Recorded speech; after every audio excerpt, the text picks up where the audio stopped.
I think my housemate ordered a fucking block of lead. I don't know. I don't fucking know what it is, but the box was fucking heavy. Holy shit. He ordered something from Amazon, and the box was just collapsing in on itself. Tungsten cube? Could be. Could fucking be.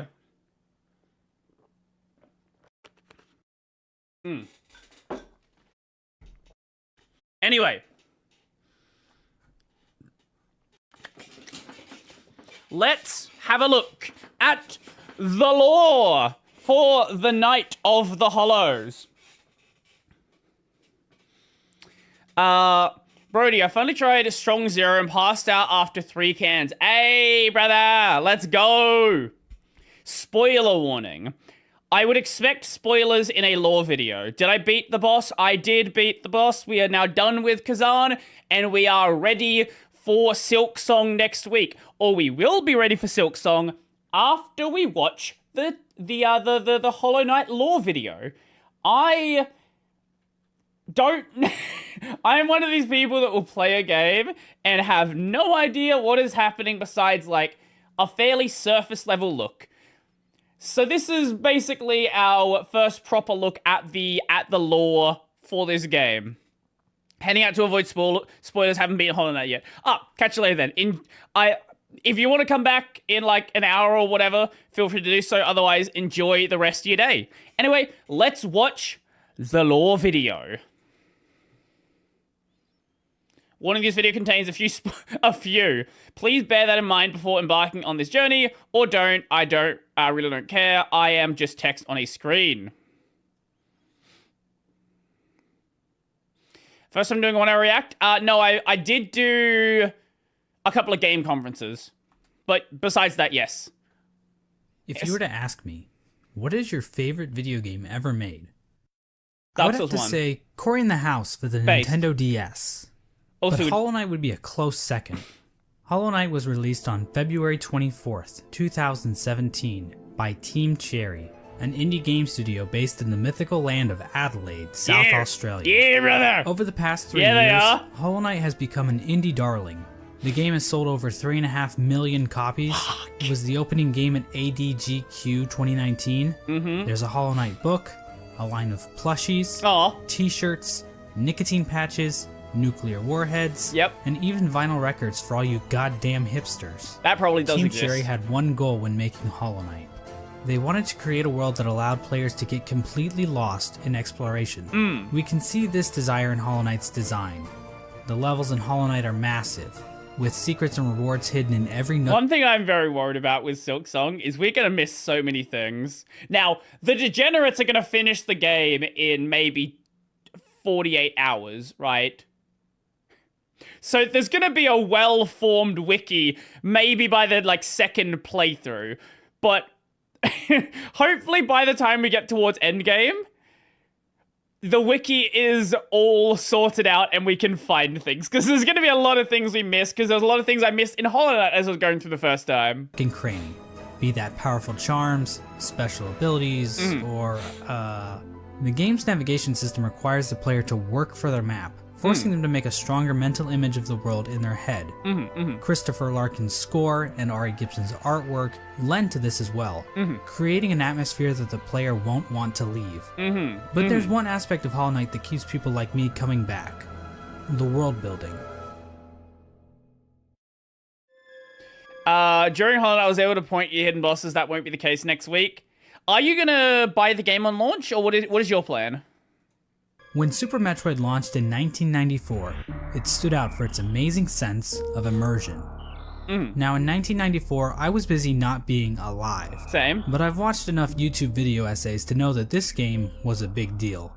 Apparently. In case you didn't know, Need to play it as Super well. Metroid is basically the granddaddy of all Metroidvanias. That's why they're called Metroidvanias. There's the Now, in Vania Super part Metroid, as well. there are moments that give the player a sense of depth. Basically, the feeling that this world exists outside of Samus's interactions with it. In the room right before that diabetic crocodile thing, Samus can find the corpse of a random soldier. His inclusion here doesn't change the gameplay at all, but instead gives the player a sense of wonder about the world they are exploring. Who was this guy? Why was he here in the first place? Did he like jazz? Now, finding dead bodies and other random garbage is pretty cool, right? Well, Hollow Knight basically does the same thing, about a dozen times. Through its world building, Hollow Knight turns Hallownest into a living kingdom. You can sense the ancient history of the land when you look at dilapidated structures or giant barred doors. Nothing feels like it was put into the game randomly. By the way, Super Metro holds up today. I played it only 2 years ago. Oh, maybe we do that on stream at some point. I don't know. I have never played any Metroid game whatsoever. There's a reason for it all. Except those reasons aren't the easiest to uncover. Hollow Knight's narrative is buried under layers of NPC dialogue, item descriptions, lore tablets. Now that's what we need. We need the Zote game. If Silksong does amazingly, Zote game. Start making the Zote DLC, and then turn it into an entire game 7 years from now. Even additional content like the Quarrel comic and Fangamer's Wanderer's Journal. These past 3 years have seen an insane amount of research by the Hollow Knight community to make sense of Team Cherry's sprawling world. We've even made it to the point where people are looking at the in-game signs to try and decipher Hallownest's logographic language. In this video, I hope to give you a long and detailed look into the world of Hollow Knight, exploring Hallownest's history and uncertain future. When I'm not busy making surprisingly accurate Super Smash Bros. Roster speculation videos, or insightful podcasts about beloved subjects like the Donkey Kong Country television series, or whatever this was supposed to be, I'm usually making videos about Hollow Knight. And while I am a seasoned Hollow Knight lore expert, I cannot confirm that every musing or theory presented in this video is completely correct.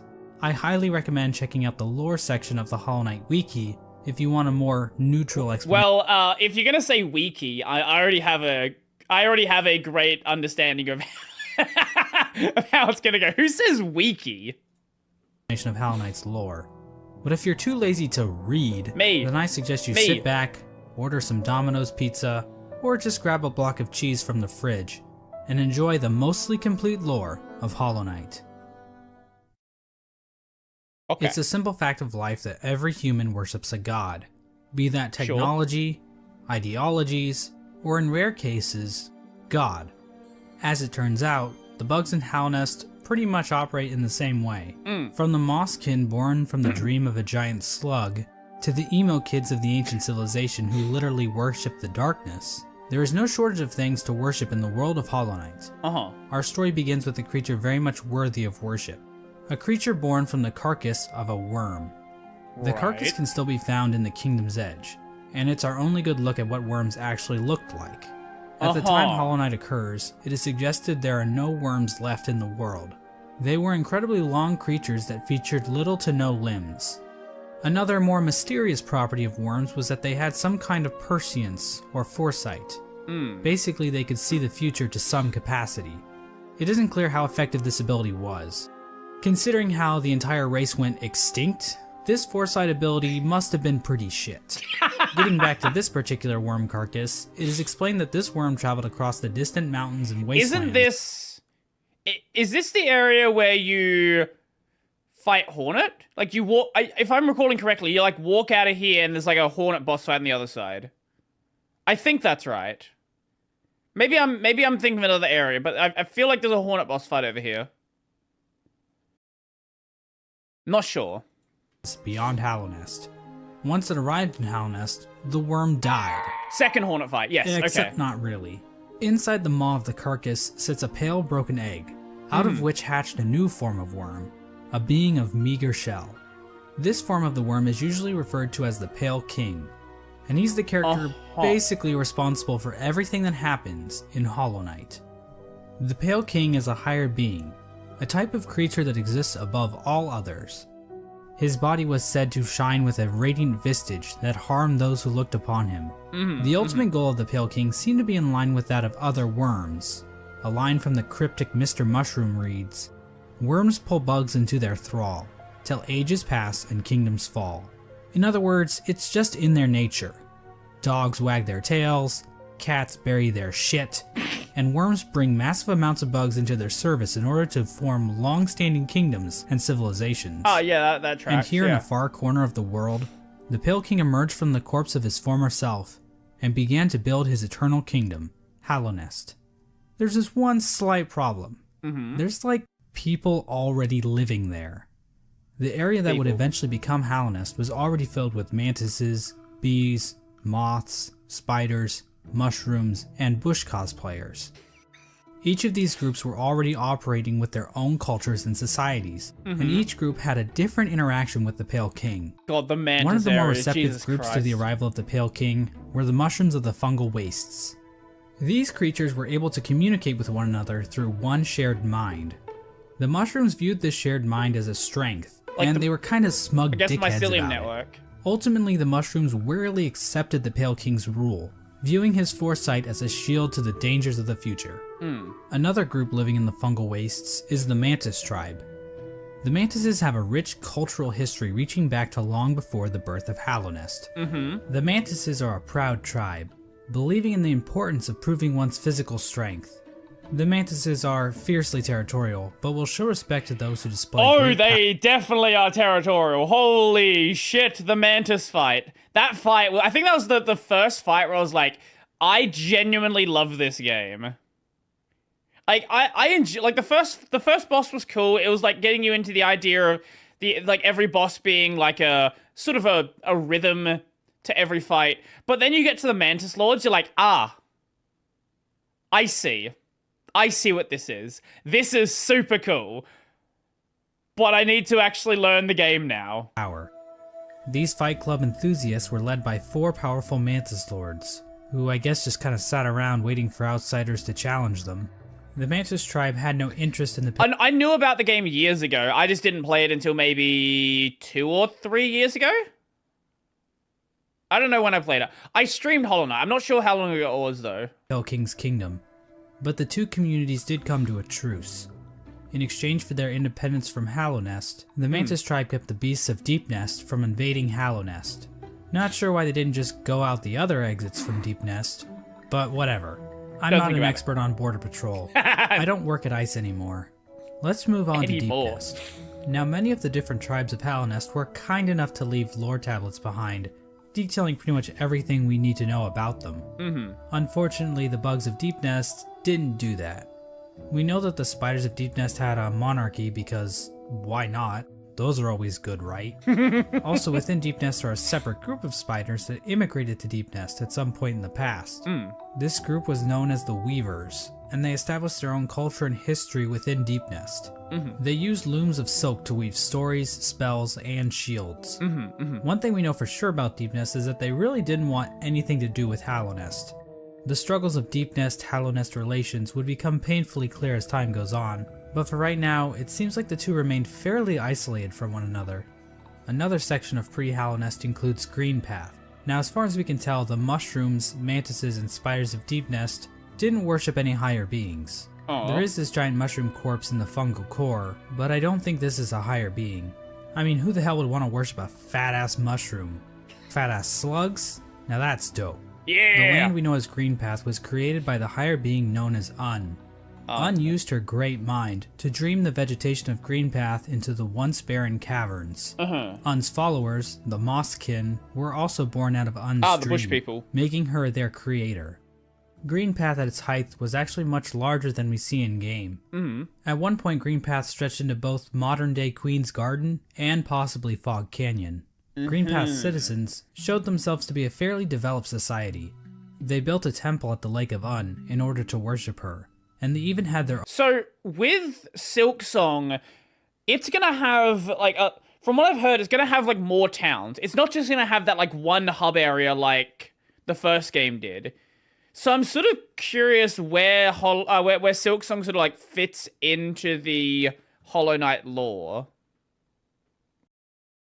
own line of defense, with Moss Knight showing proficiency in combat, using nails and shells as weapons. The Law of Un continued to remain in effect even after the Pale King arrived, but it seems like they allowed the king to establish a road through their lands, leading travelers to the heart of Hallownest. Hence the name Greenpath. Yeah, Team Cherry really racked their brains when naming this area, didn't they? Yeah, multiple Next, hub we have requests the for bees. each hub. Yeah, exactly. And while there is no lore on how these bees can turn into fucking drills, or how they can ignore all known laws of aviation, we do know how they reacted to the Pale King. These bugs decided to seal their hive off from the rest of the world, with only patrol bees being able to enter and exit the hive. It could be so, a yeah, the bees. Yeah, that makes sense, right? Because, like, I assume Hornet's not going to have the majority of her abilities early on. It being a prequel makes sense. What are your expectations for Silksong? I don't know. I actually don't know. Silksong, all I know is that Hornet feels different to the Knight. She's supposed to be, like, more bouncy. Lore-wise, I have no idea. But I think gameplay-wise, she's gonna probably feel faster than the Knight does. What that's gonna mean for boss encounters, I don't know.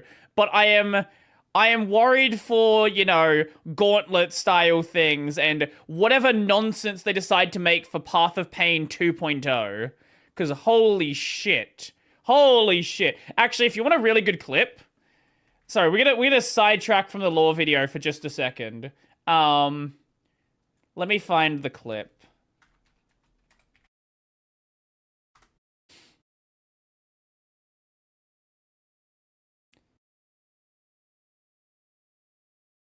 Can I not find it? It was going around Twitter the other day.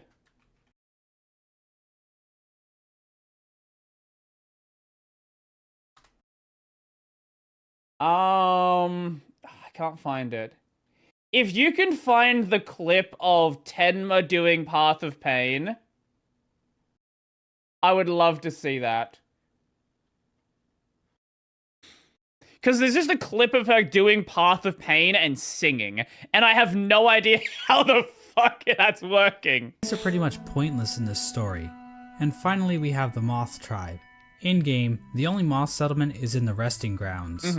But the tribe might have also inhabited the Crystal Peak at one point. Now, as we all know, moths in real life are just complete assholes. Yeah, Face Connect 10 As for the moths in Hollow Knight, well, it's a bit complicated. The moth race is described as being a rather pacifist group, with few ever choosing to take up a weapon. During the Pale King's reign, the moth race delved amongst dreams and the dead, displaying the importance of remembering those who have passed, as well as learning how to shape dreams themselves. Similar to the Mothskin, the Moth Tribe was born from a higher being known as the Radiants. The Radiant by these Dreamcatcher particle effects. Essence can take the form of whispering roots, as well as dream ghosts, both of which are memories taking root in the world.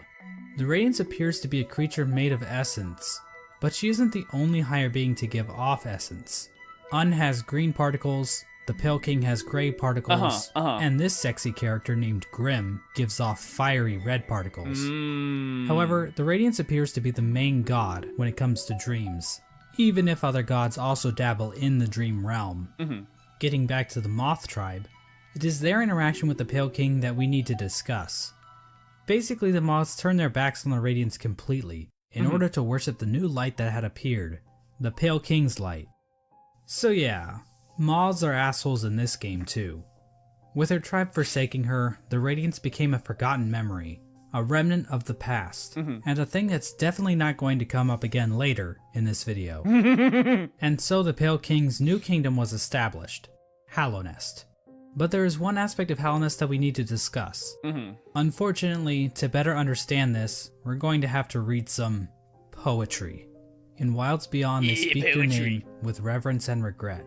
For none could tame our savage souls, yet you the challenge met. Under palest watch you taught, we changed. Base instincts were redeemed. A world you gave to bug and beast as they had never dreamed. This is from a poem titled Elegy for Hallownest, written by Motomon the Teacher. The poem appears at the beginning of every playthrough, and hints at what the Pale King and his kingdom offered. Much of the land outside of Hallownest appears to be a wasteland, where bugs survive off of instinct, without the burden. Wait. I think I actually found it. Okay, I should have just gone straight to Twitter. Path of Pain done. This is Tenma going through Path of Pain.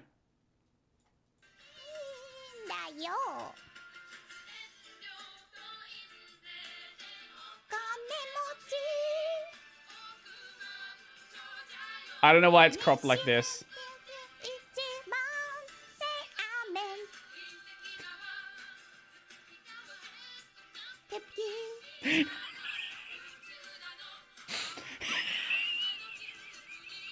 Absolute fucking monster.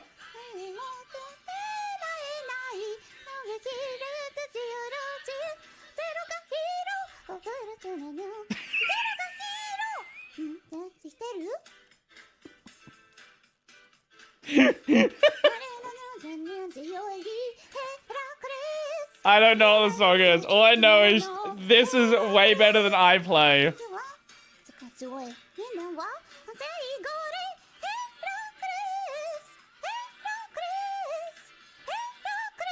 Oh, is that what it is?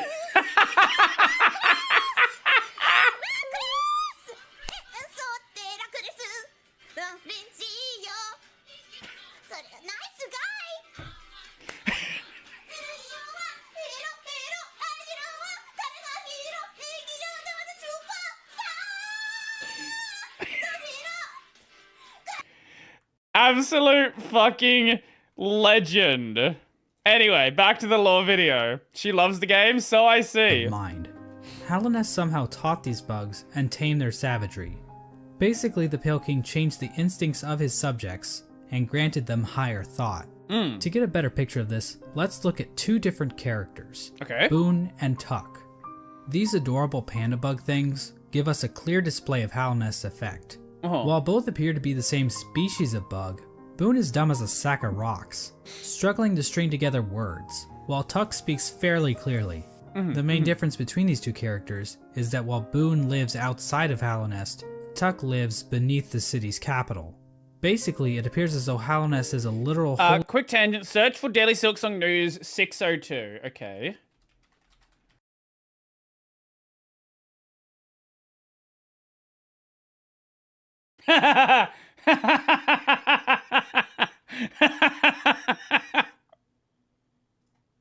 What is this? Hello, lady knights and gentle knights. Today, it's September 9th, 2022. And as your today's host, Tenma Mahemi, world's #1 fox, I'm here to bring you your daily Silksong news. So let's get right into it, shall we? There has been no news to report for Silksong today. Yep, this has been your daily news for Silksong for today, September 9th, 2022. Let's hit the gym, boys. Oh no, this jar is just old. Oh no, why are you at the edge with this jar is just at the edge of the... I dropped the jar on the floor. I'm sorry. What a random fucking collab. How does this only have 7.4k views? How have the Tenma fans not gone back and found this? What the fuck? Because that would have been when nobody knew about Face Connect. That was a long, long time ago. holy ground that raises the intelligence of those who dwell within. The Pale King that was a established good time. path, I like that time. starting from the kingdom's entrance in King's Pass, winding heard through people talk of Greenpath now. and the Enjoy. Fungal Catch ya. Wastes, and finally ending at the massive capital at Hallownest's heart. We now know the capital city as the City of Tears, but that was likely not its original name. The rain that falls down onto the city from the blue lake above didn't begin until after the kingdom collapsed. So unless the capital was originally named by some edgy literature student, the name City of Tears wouldn't have made much sense. The king's motivation for all this appears to have been his desire to be worshipped. The citizens of Hallownest believe that the Pale King created the world, and everything in it. Shrines to the king can be found scattered throughout the kingdom, and king's idols were created and distributed to followers of the king. Despite the worship, the Pale King often kept himself hidden. Like, I from his recognize every single one of these areas, and there's so many details being pointed out here that I just never noticed. subjects, possibly to hide his blemishes. I mean, if you look at the size of the real Pale King to his statue in the ancient basin, the man is clearly overcompensating. The Pale King's White Palace was also built underneath the city, separating him from his subjects even more so. At the same time, certain powers became shunned in Hallownest, though we don't know for sure if the Pale King had anything to do with this. Lifeblood is a blue liquidy substance that leaves those who drink it feeling refreshed. However, the use of lifeblood was seen as a taboo, and those who used it were demonized as heretics. The use of soul for combat was also shunned. Soul is a sort of life force in Hollow Knight that animates the bodies of living creatures. But some characters are able to control the soul of others to conjure powerful spirits. But aside from a few exceptions, no citizens of Hallownest ever used this power. However, the Pale King didn't rule alone. There was another higher being in the mix, a being known as the White Lady. The White Lady is a weird brute-like being that can be found in the modern-day Queen's Gardens. She is encased in a strange cocoon, and we know very little about her. With as much exposition we get for the Pale King, there is next to nothing on the White Lady. But one thing we do know is that she likes to breed. Like a lot. The White Lady would often retreat to the Queen's Gardens, an area of land once controlled by the Mosskin. How exactly she walked around and actually went places is a lore question too deep for even my expertise. The White Lady is also known as a pale being, along with the Pale King. That would make sense, being What exactly white. are pale beings? Well, we don't know for sure, but they seem to stand out even amongst higher beings as being even more powerful. Stop. I know that's a little confusing. Speaking of breedable, have you seen the... Actually, no, you sent it to me. Yeah, you sent it to me. The art of Hornet without the cloak on. So let's try using an example. I'd say that regular higher beings are like a TP Link Archer C7 AC1750 wireless dual band gigabit router. Sure. While pale beings are like the Asus RT-AX88U AX6000 dual band 8X I get the gigabit metaphor. Wi-Fi router. Under the Pale King, Hallownest underwent a bit of an industrial revolution. He ordered the construction of the stagways, which were used to transport passengers and goods. The Forgotten Crossroads and the storerooms above the City of Tears were used to store goods that traveled along these stagways. The king also ordered the construction of the tramways, because literally no one is safe from the threat of automation. A tram was built between the Forgotten Crossroads and the resting grounds. A second tram was built from the kingdom's edge across the ancient basin over to Deepnest. And then a third tram was started in Deepnest and attempted to go further into Deepnest. Not sure how useful that would have been to the bugs of Hallownest, but whatever. The Pale King's a smart guy, I'm not gonna question him. But anyway, the Pale King's super smart plan to build a tram in Deepnest ended up getting a few of his tram workers killed. Imagine that. The bugs of Deepnest rejected the Pale King's attempt to build a tram in their territory, further cementing the poor relations shared between the two groups. Aside from convenient fast travel, regular pathways were also used to cart goods around the kingdom. From this was born probably one of the most important groups in Hallownest, and perhaps even all of fiction. An elusive guild of bugs, simply known as the Menderbugs, took to maintaining the various signs scattered throughout Hallownest. From the journal entry of one Menderbug, we can catch a glimpse into their ancient and unknowable minds. Dear, dear diary, isn't life just the most beautiful thing? Fixing signs, mending posts, let them break, I say. I'm a better mender for all that repairing. I sometimes doubt there's a single bug in all of Hallownest happier than me. Another example of The the Pale only King's people that are expanding just living a good life, it infrastructure seems. is the Crystal Peak. This area is filled with crystals that grow rapidly along walls, ceilings, and even the shells of certain bugs. These crystals were considered valuable to the bugs of Hallownest, resulting in large-scale mining efforts. We don't actually see the crystals used anywhere else in Hallownest, but they are said to contain a sort of energy. The crystals are also said to sing, if you listen very carefully. Stop it. In terms of military, Hallownest's first line of defense appeared to be a group simply known as the Five Great Knights. The members of this esteemed coalition were Ogrim, Hagamol, Zamir, Drya, and Isma. For being so important, most of the information about these knights has been lost to time. Ogrim is the knight we know the most about, since he is one of the few knights still alive during the events of the game. Ogrim expressed a great amount of loyalty towards the king, and he maybe had something going on with Isma, but we really don't know. Hagamol was known for his sense of humor and his soft-spoken voice, but at the same time, he was also dummy thick. Mysterious Amir arrived in Halnest from a serene land, bringing with her a collection of delicate flowers. At some point, she also got into a relationship with a mantis, but not just any mantis, a daughter of one of the mantis lords. Ooh. So yeah, it seems like these great knights were slaying in more ways than one. All we really know about Drya is that she was fierce, caring, and wise. As for Isma, she was described as being kind. She also appears to be some sort of weird plant life form, but there's no information on where she's from or what her powers were. The 5 Great Knights play an important role in the Champion's Call, the Knotted Grove, and the Battle of the Black Worm. We have no idea what these events were or how they affected Halonest, but they sound cool nonetheless. During Halonest's reign, there was another strange area that seemed to exist separate from the Pale King's rule. Carved out of the corpse of an ancient bug, an area called the Colosseum of Fools was constructed, and it was a destination for warriors from outside Halonest. The sole purpose for fighting in the Colosseum appeared to be simply for glory, with a mysterious figure known as the Lord Fool overseeing the combat. We don't know when the Colosseum was constructed or if the Pale King was involved, but one of his servants, the Pale Lurker, became a champion in the Colosseum. I don't think I ever noticed all of the knights everywhere. I don't know how I'm only just noticing this now. But one of his servants, the Pale Lurker, became a champion in the Colosseum, perhaps indicating the Pale King's approval.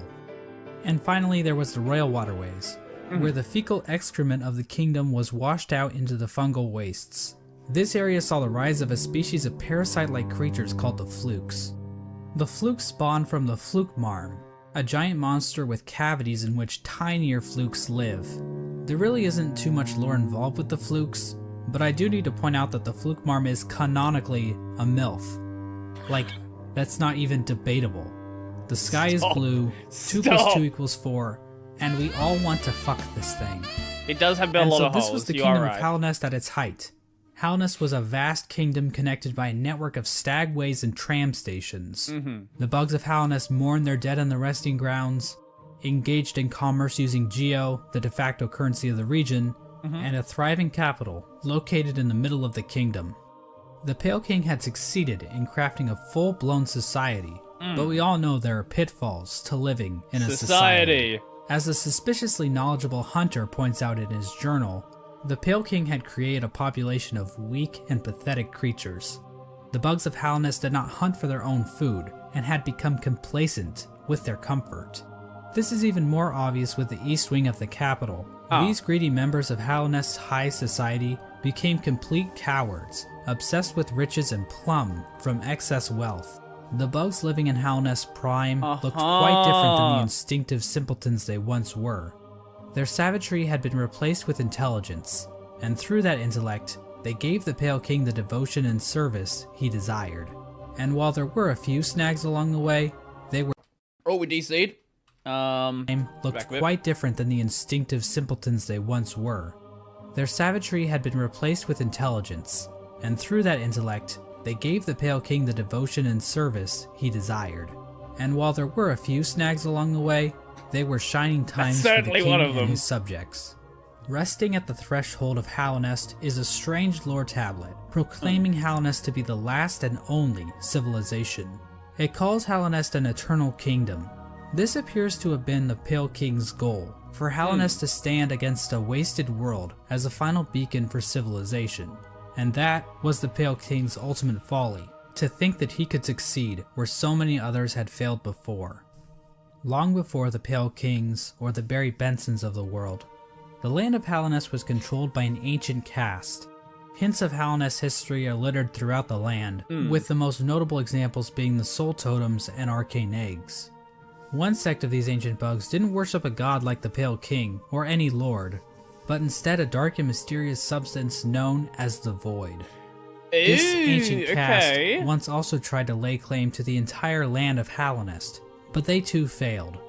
In his quest to conquer all of Halonest, the Pale King had made an enemy long forgotten, an enemy that was about to be remembered.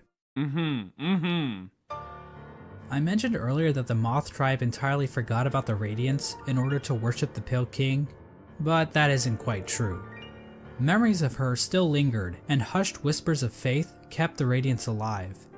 At the summit of the Crystal Peak, a location known as Hallownest Crown, a strange collection of glyphs can be found. Joining these glyphs is a statue of the Radiants, presiding over the kingdom below. This old summit is the sole standing shrine left to the Radiants. This was built in order to keep the memory of the Radiants alive. The Radiants' light began to appear in the dreams of Hallownest citizens. This light manifested itself in an infection that ravaged through the kingdom's tunnels. Oh! Those infected would fall into a deep sleep and awaken with broken minds. Some of the lesser bugs tried to resist the Radiance' light, which only resulted in them being consumed by it even more so. Many infected bugs lost their wills and began attacking bugs that weren't infected. The infection also twisted the bodies of its hosts, causing them to bloat and occasionally develop orange cysts on their bodies. For many victims, they were reverted back to their basic instincts, carrying out the duties they once fulfilled in life, but now as mindless slaves. Those caught up in the infection were linked into the Radiance's hive mind, allowing her to control their bodies if needed. As the infection spread across Hallownest, many groups looked to solutions to fight off the Radiance's light. The gates to the City of Tears were closed in an attempt to keep the infection from reaching the city. The stagways were also shut down at some point, and many of the stags eventually died out. But some took more proactive efforts against the infection. The scholars of the Soul Sanctum decided to harness the power of Soul in an attempt to fight the infection. This resulted in the deaths of hundreds of bugs, whose souls were sucked out and injected into the bodies of the scholars. Oh god, Their yeah, goal this was to fight. achieve some kind of pure focus, which would somehow protect them from plagues of the mind. The scholars' leader, the Soul Master, was driven mad by the sheer power of Soul, and his entire sect failed to avoid infection. But hey, at least they took as many innocent people down with them as they could. The Mantis tribe, showing a stronger will than the common bug, were able to stave off the infection. However, one of the 4 Mantis Lords turned against his sisters. He and his followers took in the infection. I was gonna say, there was this mention of 4 Mantis Lords before, but I did not remember 4 in the fight. That makes sense. Willingly, as it gave them more strength and courage. At some point during all this, the Traitor Lord and his followers were exiled from the Mantis village, eventually taking up residence in the Queen's Gardens. The Traitor Lord's daughter ended up dying at some point.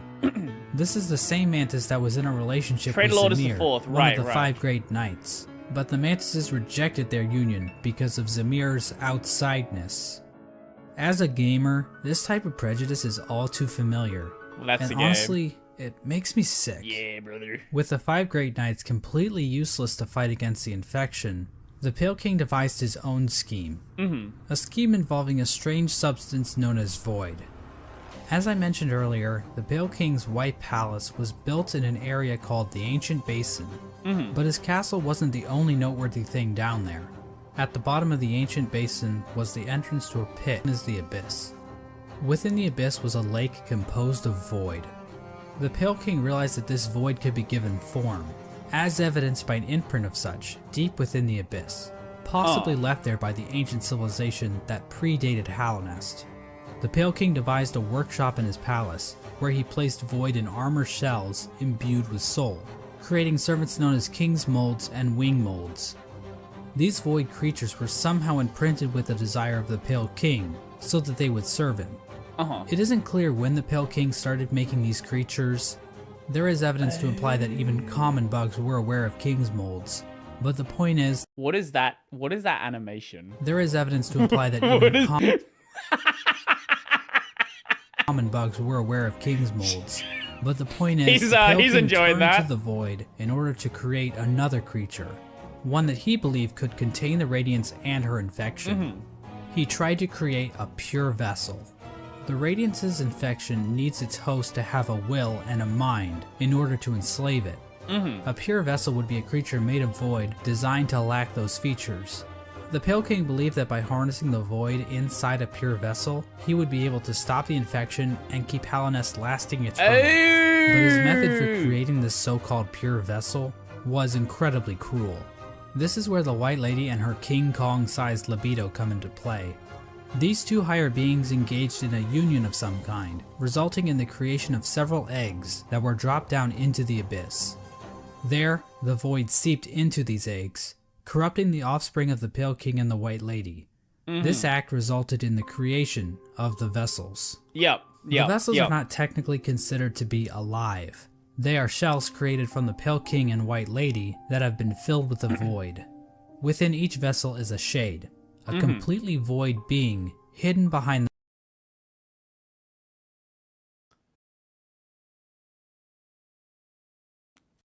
I see.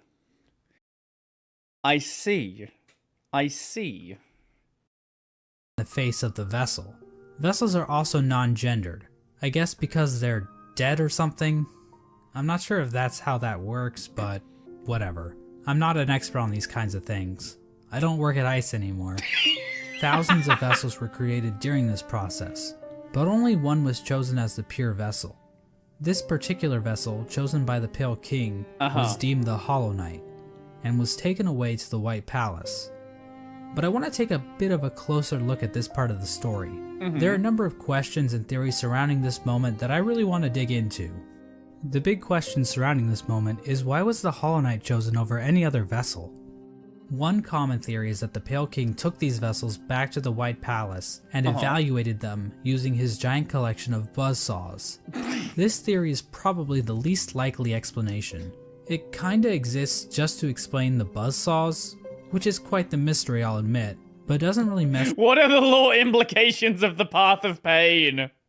with the vessels very well. How does being good at Super Meat Boy prove that you are a worthy vessel? And while thinking about logistics in a game about It means you're a magic good fighter? bugs I don't is know. never a good idea, how exactly did the Pale King transfer these thousands of vessels to his palace without characters like the Dung Defender finding out? So this means that the Pale King probably made his decision without taking any of the vessels out of the abyss. So how did the Pale King make his evaluation? I think the best explanation comes from a theory I originally heard from a user named Golden Flower Fan. Basically, the vessels were hatched down at the bottom of the abyss, and the first one to make it to the top was chosen by the Pale King. In a memory of this event, we see vessels falling from above back down into the pit of the abyss. Perhaps these vessels weren't being cast down into the abyss, but fell while trying to escape out of it. The lore tablet outside the abyss appears to support this theory. It reads, "Our pure vessel has ascended. Beyond lies only the refuse and regret of its creation. We shall enter that place no longer." This tablet was likely written right after the Hollow Knight was chosen, considering that is when the entrance to the abyss was sealed off. The tablet proclaims that the pure vessel has ascended, or in other words, climbed out of the abyss. And while cut content should never be considered canon, I would just like to point out that an earlier version of this tablet, found in the game's code, was even more explicit about this. It read, "From below, our pure vessel has ascended." But how does making it to the top of the abyss first prove that the Hollow Knight is somehow a perfectly hollow vessel? Well, I think this whole concept might just be a misconception. What if the Hollow Knight wasn't any different from the other vessels? All the vessels were made in the exact same way after all. Sure. The idea that the Hollow Knight was somehow more hollow than the other vessels comes from the fact that there were so many vessels created in the first place. If they only needed one, then why create so goddamn many? I mean, this is like Octomom on What is this depression vessel over here? steroids. Well, these are bugs we're talking about, so it would make sense that multiple offspring would come from one egg. And it might have been a precaution to produce multiple vessels in hopes that at least one would be able to successfully escape the abyss. Right. Now another explanation could be that the Pale King just yeeted other vessels that made it to the top first, after determining that they weren't hollow, which would better explain why so many were created. Ultimately, the exact details aren't super important, but I do find it interesting how many different interpretations can be pulled from this part of the lore. After the Hollow Knight was chosen, the Pale King sealed the doorway to the abyss. leaving the discarded vessels to rot away in darkness. These actions were not taken lightly by the Pale King or the White Lady. Both participants expressed shame in what they did, but saw no other option to save the kingdom. But the vessels weren't the only poor saps sealed away in the abyss. There's also a lighthouse that was built on top of a naturally formed spire, its light shining down on an ocean of abyss below. Inside was one of the Pale King's royal retainers, who was left in charge of keeping the lighthouse turned on. So this brave soul was willingly sealed in a dark and dangerous tomb for the rest of his life, just so he could not pull a lever. Well, at least he was living with purpose. With the abyss sealed and the Hollow Knight chosen, the Pale King's plan was beginning to come together. The Hollow Knight was raised and trained to prime form, causing it to grow several times its original size. We don't know exactly why this happened, but I guess the Hollow Knight is just a grower and not a shower. We know that the Hollow Knight was trained to use a nail, but why was this even necessary? What a One fight. possible explanation is that the Hollow Knight needed to protect itself in case an intruder tried to kill it. You know, like the player. Or perhaps this was important in the process of containing the Radiance.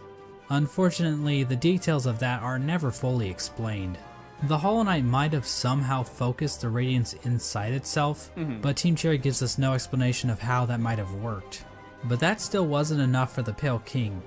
Additional seals were needed in order to protect the Hollow Knight's physical body while the Radiance was trapped inside of it. To achieve this, the Pale King sought the help of 3 particular bugs, who would later be known as the Dreamers: Lurien the Watcher, Motomon the Teacher, and Hera the Beast. Lurien is definitely the most mysterious of the 3 Dreamers. He lived in the Watcher's Spire in the City of Tears. From there, Lurien watched over the city with his telescope.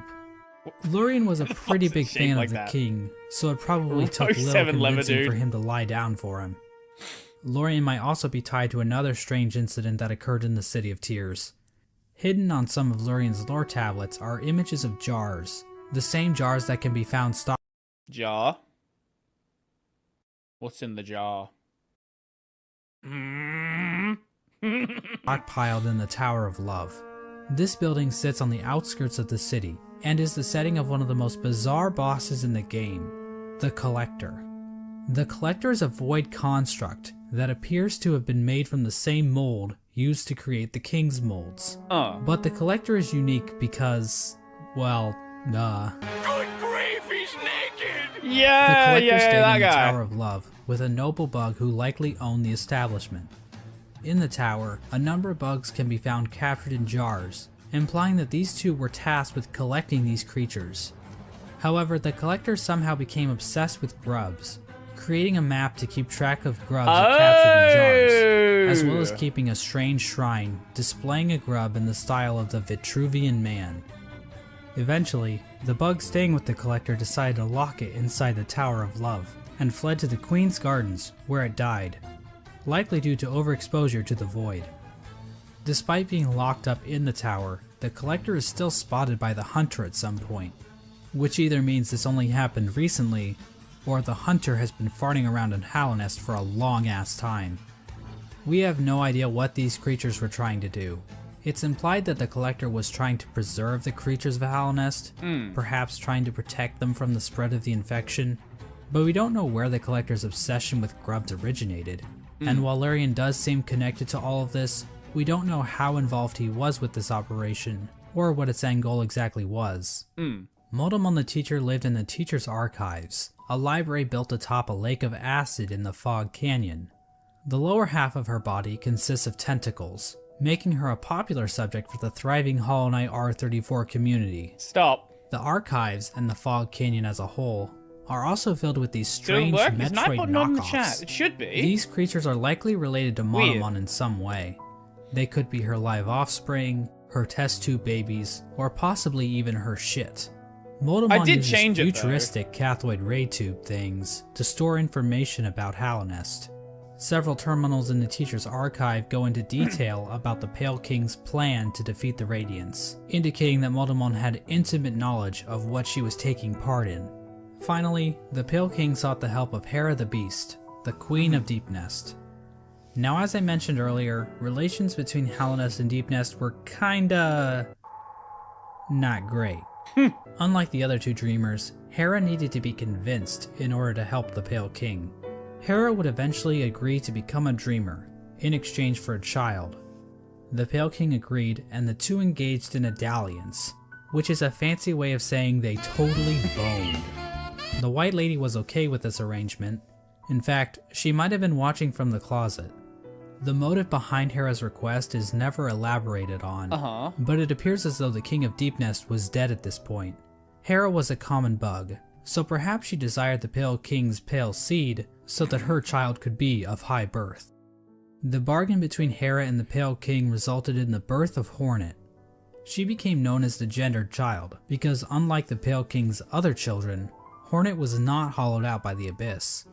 Hera and Hornet spent little time together, as Hera had to make good on her end of the bargain. And so the three dreamers were put to rest. Through their actions, a seal was placed over the black egg, prohibiting entrance into the chamber. These dreamers also had their own protection. At the base of Lurian's spire, the Watcher Knights guarded access to their master's body. Motomon's body was protected by a giant jellyfish named Umu. On top of this, Motomon entrusted her servant Quirrell with a mask which would be required to break an additional seal she had placed over herself. So she basically is double wrapping herself. As for Hera, we're not really sure what protected her, since it is never actually seen in-game.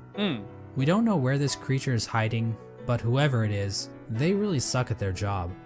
Now there appears to be one more element to the Pale King's plan, involving the Weavers. Hidden away in the Weaver's Den. So Hornet is literally the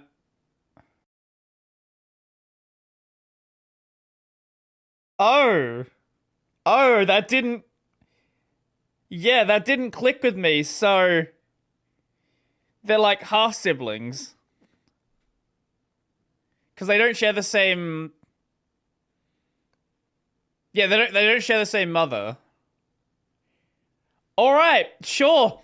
Is an incomplete seal of binding, woven from silk.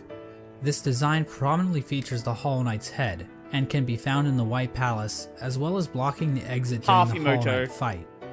Silk spools crereated by the Weavers can be found in the Stag Station in Deepnest, as well as the Stag Station... Look, to be fair, I'm sure people have done... I'm sure there's Look, I'm sure there's plenty of heart out there. Don't you worry about that. Next to the White Palace. These spools can also be found in the Pale King's workshop. We know that the Weavers were closely tied to Hera and Hornet, so their actions might have been a part of the deal between the Pale King and Hera. Once the Hollow Knight was ready, the Radiance was somehow channeled into the vessel, which was then placed inside of a giant black egg located in the Forgotten Crossroads. This egg was built to sustain the Hollow Knight, and itself appears to be fashioned from void. The Hollow Knight was chained up, and the entrance to the black egg was locked behind... Oh, that makes sense. Okay. And a powerful seal created by the three dreamers. Initially, this convoluted plan actually worked, and the infection was successfully contained. Memorials to the Hollow Knight and the Dreamers were erected in the City of Tears and the Resting Grounds. But this is the part of the story where things get a little bit hazy. By the time these statues were constructed, citizens had taken to writing on parchment woven from spider silk, which was all destroyed when water started pouring down onto the city. We don't know how long the Hollow Knight was able to completely contain the infection. Bugs from Dirtmouth used to go to the Temple of the Black Egg to pray, saying they felt at peace within the walls. But after a while, they stopped going, perhaps indicating that the infection was beginning to leak out again. The infectious air continued to seep through Halnest for years. Well, yeah, it definitely was with the second half of the game. Eventually, even reaching the deepest parts of the kingdom. As it turns out, the Pale King's pure vessel wasn't quite so pure after all. The Hollow Knight had been tarnished by an idea instilled.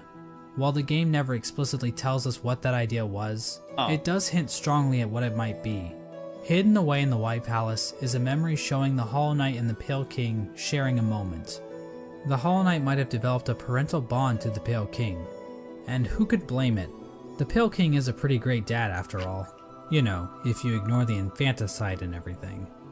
Remember those smug mushroom dickheads? Well, it turns out their trust in the Pale King was a complete mistake.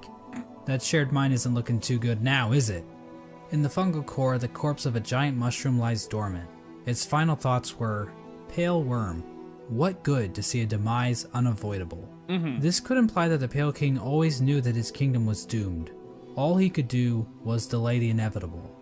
This is likely the moment when Hallownest, as it once was, entirely collapsed. The Hollow Knight had not completely stopped the infection, and while it may have taken a while, Hallownest was eventually brought low. It's at this point that characters and areas begin to resemble as we know them in-game. When it became clear that the Hollow Knight was not able to contain the Radiance, the Pale King resorted to his final plan. He fucked off, hiding himself, his White Palace, and his Pale Court in the Dream World. At this point, all of the furniture in the palace was covered under white sheets, similar to how people in the real world cover their furniture while away on long trips. The palace was also completely covered with thorns and buzzsaws, similar to how people in the real world cover their houses with thorns and buzzsaws. The Pale King would eventually pass away while sitting on his throne in the White Palace.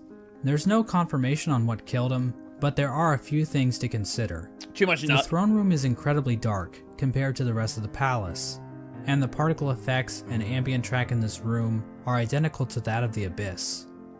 All of the king's molds surrounding the Pale King are dead. The ancient basin itself also has become stained with the presence of void, as it can be seen as high as the rundown elevator shaft leading back to the city. Remember that bug that was sealed away in the Abyss to make sure the lighthouse wasn't turned Buzzsaw off? jokes, yeah. Well, the lighthouse was turned off. Oh! I guess that whole living with purpose thing is a crock of shit after all. It seems as though the Sea of Void itself actually convinced this bug to betray his king and turn off the lighthouse. Now I know what you're thinking. Exactly how conscious is the Void? Is the Void able to think for itself? Can it form strategies? Does it host a podcast? Well, according to this Chozo statue ripoff, the Void is powerful, but not unified. So while it can thrash around at things that come near it, or call out in unison to turn off a light, it's not a single conscious being. Getting back to the Pale King, one could argue that the Void might have played a role in his ultimate demise, and I've argued that viewpoint in the past, but we have to remember that there isn't enough evidence to know for sure. As an expert lawyer and a good friend of mine, Johnny Cochran, once said, "Any evidence that the Void was involved in the Pale King's death is circumstantial." My name is Johnny Cochran. Just above the White Palace, the bugs in the City of Tears weren't faring much better. Even if we ignore the fact that the infection was still around, there were other issues that helped lead to the city's downfall. Due to the gates being sealed, some bugs resorted to cannibalism in order to avoid starvation. And there's also that metric fuckton of corpses lining the walls of the Soul Sanctum. When all was said and done, the only citizen left standing is Eternal Emelita, who just laughs her ass off about it like she's a fucking Dark Souls character. The White Lady ends up in a cocoon deep within the Queen's gardens. She decided to place bindings on herself in order to keep her from spreading her seed. She claims that this is Too horny. Must put bindings on self. Cannot spread seed because anymore. of the shame she feels in helping the Pale King create the vessels. But honestly, it's probably just her kink. Yeah. The White Lady also Yeah. diminished her power, possibly as a way to keep herself hidden from unwanted visitors. Outside her cocoon, Drya stood guard, protecting her queen from the violent traitor mantises. Drya is eventually killed off by these bugs, which is actually pretty pathetic if you think about it. I mean, we're talking like the Netgear WPN824N Stop with the fucking router jokes. Pathetic. Speaking of great knights dying pathetically, let's move on to Hagemul.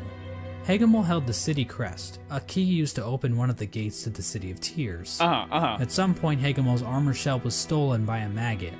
Now, maggots were generally looked down upon and forced to do menial labor. They were incredibly weak, and basically deserved all of the discrimination they got. But this one maggot decided to turn the tide, so he stole Hagemul's shell so that he could defend his downtrodden brothers. His actions weren't motivated by the infection, but instead was the result of how hierarchical caste systems will always lead to revolution from the working class, and that true freedom can only be achieved blah blah blah, capitalism is bad, subscribe to my Patreon. Ogre moved to the Royal Waterways and started living in shit, changing his name to Dung Defender.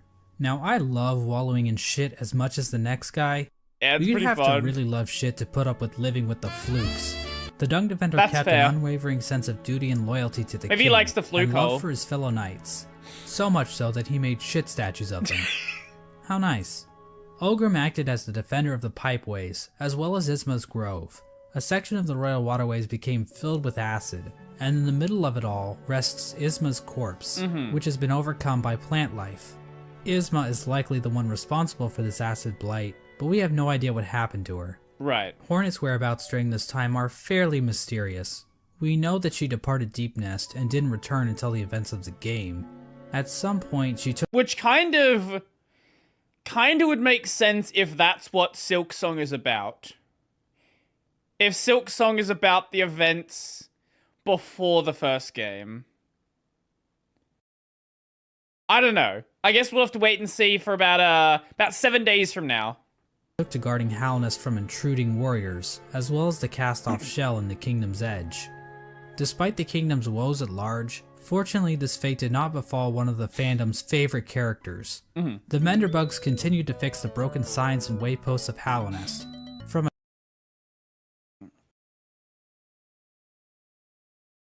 Okay, I'm just hearing shit. Hornet versus Quirrell. a diary entry, we can see that one Menderbug in particular had found himself on the precipice of a long and loving relationship. Hello again, diary. Not long now until the next Minder Bash. For us stealthy types, we're a riotous bunch when we get together, and Minderberry kept flashing me that smile.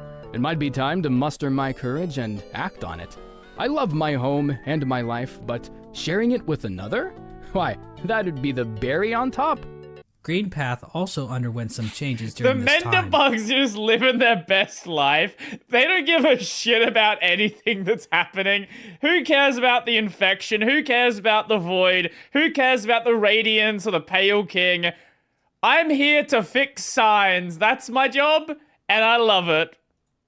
The Mosskin were waiting for Un's call, which would bring them back into the dream they were originally born from. But for some reason, Un's strength deteriorated. We don't know why this happened exactly. Was it due to the White Lady claiming part of her kingdom? Was it somehow due to the infection?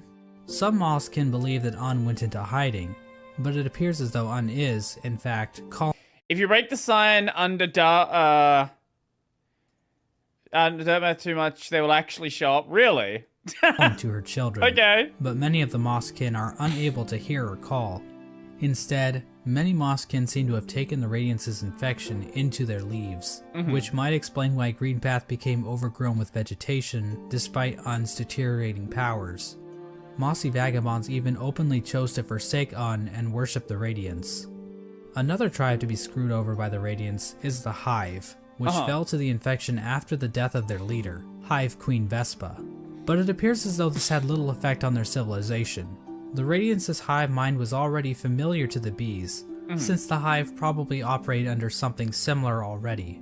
So in other words, the hive probably made out the best in this whole situation. Let's turn our attention back to the moths. After all, it's their god that keeps killing everybody. Well, the moth tribe didn't fare too well actually, as pretty much the entire tribe died out. The only known survivor is the seer.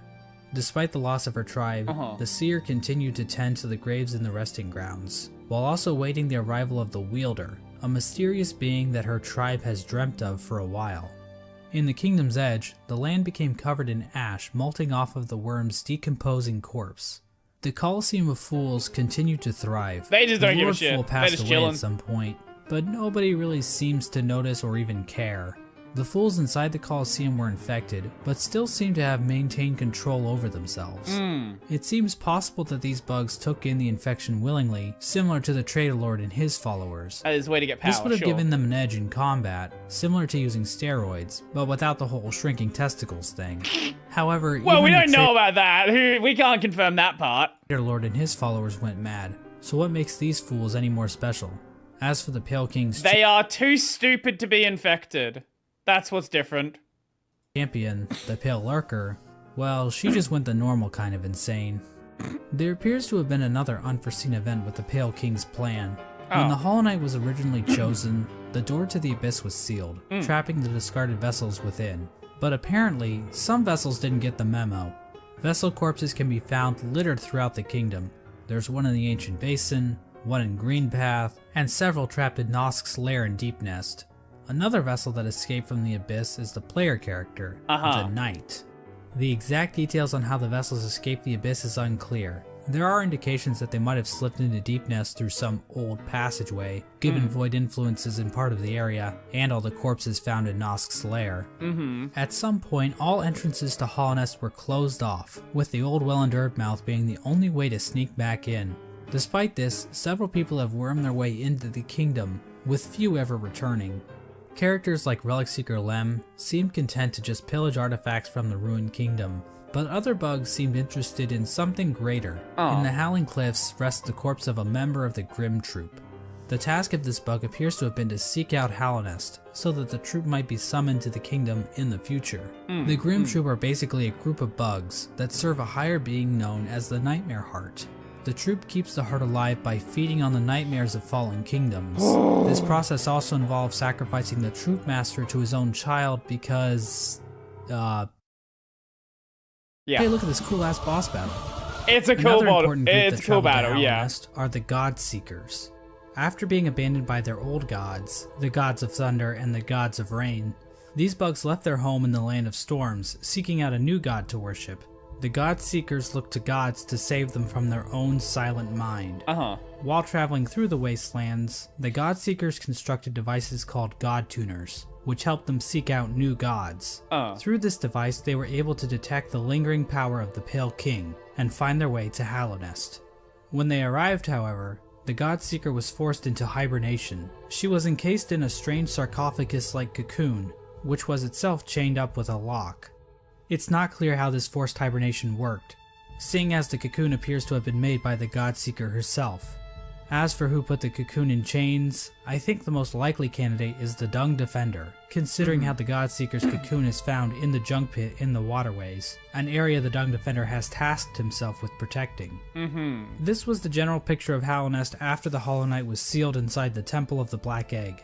The kingdom was stuck in a kind of stasis, with the Pale King civilization destroyed and the Radiance unable to break free from her chains. The Pale King was rebelling against nature, trying to keep his work standing indefinitely. The stasis over Hallownest held for an age. How long is that exactly? Well, we have no idea. As I'm sure you've noticed, there really isn't a timeline for anything that happens in this game. We also have no idea how long any of these bugs can actually live. Elderbug wasn't around to see the Stagways open, but we know several other characters were, implying that Elderbug is probably one of the youngest characters in the whole game. He's just been drinking his entire life, drinking and smoking. He just aged quicker. But this stasis over Hallownest wasn't going to last forever. At some point, the Radiance erupted out of the Hollow Knight, cracking its shell and releasing a loud and powerful roar. The amount of infection leaking out of the Hollow Knight became even greater. The many corpses that lined the roads and cities of the kingdom sprang to life with the amplified power of the infection. This strengthened infection prompted the departure of the Weavers back to their old home. Now this old home might actually be Farloom, the kingdom in which Hollow Knight Silksong takes place. But the amount of knowledge we have about Silksong right now is pathetic, so I'm not saying that's confirmed or anything. This is also When was this released? How long ago is this video? 5 years ago. Holy shit! Holy shit! Okay, you really were waiting a long time for this. And that Quirrell arrives back in Hallownest. His memory of Motomon appears to have been clouded due to his time outside of Hallownest. These events are depicted in the Quirrell prequel comic, which also shows an image of the Hollow Knight with a pre-cracked shell. This could mean that Quirrell's arrival happens roughly the same time the Hollow Knight's shell cracks. At around the same time Quirrell arrives in Hallownest, we also see the arrival of the player character, who is commonly referred to as the Knight. The Knight was one of the lucky vessels that was able to make its way out of the Abyss. Somehow the Knight ended up venturing beyond Hallownest and into the wilds beyond. It's implied that the Knight was called to Hallownest by either the sealed Hollow Knight or the Radiance within. Regardless, once the Knight shows up and yeets itself off this cliff, the actual game of Hollow Knight finally begins. Now, there's a lot of details we could get into. Hallownest is full of NPCs and bosses, each with their own stories to tell. But to be honest, I don't think we need to go through all of them, since their stories are relatively straightforward. For example, let's look at the Brooding Moloch. So why is the brooding Moloch brooding? Because all its friends are dead. And there you go. That's the lore for the brooding Moloch. Also, it's the only character in the game with a visible asshole. Now, did you really need me to explain that to you? Probably not. Yes, So very instead, important. I'm just going to talk about the interactions relating to Hollow Knight's main story. The knight is eventually noticed by Hornet, who lures it deep into Greenpath. There, Hornet attempts to kill the knight, claiming that she knows what it would try to do. At this point, Hornet views the knight as being too weak. After the fight, Hornet can be found in the City of Tears, next to the statue of the Hollow Knight. Hornet mentions that the knight has gained a resilience, due to the time it spent in the void beyond Hallownest. This could be referring to the fact that some of those who leave Hallownest lose their memories, meaning the knight would have no memories of its own tragic conception. Hornet tells the knight that if it seeks to continue the stasis that keeps Hallownest standing, it must seek the Graven Ash, which is referring to the Kingdom's Edge. At this moment, Hornet sees the knight as a possible replacement for the Hollow Knight. Basically, the knight could break the seals that keep the Hollow Knight locked away, defeat the Hollow Knight, and contain the infection itself. It's at this point that I should mention that Hollow Knight actually has 5 different endings, because of course it would. I'm going to be explaining each of these endings in this video, as they each give us a different glimpse into the mechanics of Hollow Knight's world. Right. Now, to get the easiest ending to Hollow Knight, Hornet's instructions to go to the Kingdom's Edge can be ignored completely. If the knight stumbles upon the resting grounds, the 3 dreamers will appear and cast the knight into the dream realm. There, Seer will come to the knight's rescue and grant it the Dream Nail, a special blade that can tear the veil between the real world and the dream world. With the Dream Nail, the knight can venture to the resting places of the 3 dreamers, curb stomp their asses, and unlock the entrance to the Black Egg. Inside the egg, the knight finds the Hollow Knight chained up, silently watching over it. Once the chains are broken, the Hollow Knight screams with that familiar Radiance roar and pursues the knight. As the fight progresses, the Hollow Knight starts trying to kill itself, Quirrell style. But then the Radiance starts using the Hollow Knight's body to perform her own attacks. Once defeated, the Hollow Knight begins to spew infection all over the place. The knight can then focus the infection into itself. This results in the first ending of the game, called Hollow Knight. In this ending, the knight usurps the Hollow Knight, prolonging the stasis over Hallownest. New chains and bindings appear out of fuck if I know, and contain the knight, and a new seal is placed over the entrance to the Black Egg. Now there is one giant And then I guess the problem is just pushed further into the future. Question looming over this ending. Can the knight actually contain the infection indefinitely, or will the Radiance still manage to break free one day? Yeah. Before we answer this question, let's look at some of the other events that can transpire while playing the game. If the player chooses to go to Kingdom's Edge, Hornet will challenge the knight one last time as a final test of strength. After her defeat, Hornet allows the knight to access the cast-off shell, where the Pale King was originally hatched. By interacting with this egg, the knight's shell is marked with the king's brand, technically making the knight the new ruler of Hallownest. With the king's brand, the knight can now open the entrance to the Abyss and discover the place of its birth. When leaving the Abyss, the knight can encounter Hornet again, where for the first time, Hornet suggests that there are actually 2 outcomes the knight can enact. She tells the knight that it can either prolong Hallownest stasis, or face the heart of the kingdom's infection. Within the knight, Hornet sees a chance for change. Instead of just replacing the Hollow Knight, Hornet believes that it may be possible to get rid of the infection completely by using the void inside of the knight. After visiting the Abyss and obtaining the Shade Cloak, the knight is capable of reaching the White Lady, hidden away in the Queen's Gardens. Wait, you can finish the game skipping all of this content? Hold up. You don't need to get the Shade Cloak? Wait, how fucking early can you finish this game? Wait, what? Yes. The White Lady tells the knight that Okay, she's been awaiting sure. a vessel to accept a gift. That gift being one half What, so you skip like 20 hours of the game? Okay, I didn't know that. of a charm called the King's Soul, which she claims will give the knight more power. The White Lady goes on to explain that she can feel the weakening of the Hollow Knight within her roots. She tells the knight that it is free of the blemishes that made the Hollow Knight a flawed vessel. From this dialogue, it is implied that the knight truly is a pure vessel, capable of containing the radiance successfully. But it's not quite that simple, so we're gonna have to dig a bit deeper into this. Basically, we're gonna need to answer a simple question. What exactly does it mean to be a Hollow Knight? Despite the White Lady's words, we have a number of instances where the characters and item descriptions mention that the knight— No Hornet 2, no Queen's Garden, no White Palace. Wait, okay, let me look it up. How long to beat Hollow Knight? 27 hours.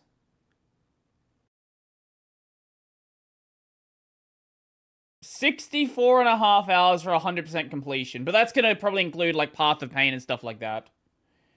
Yeah,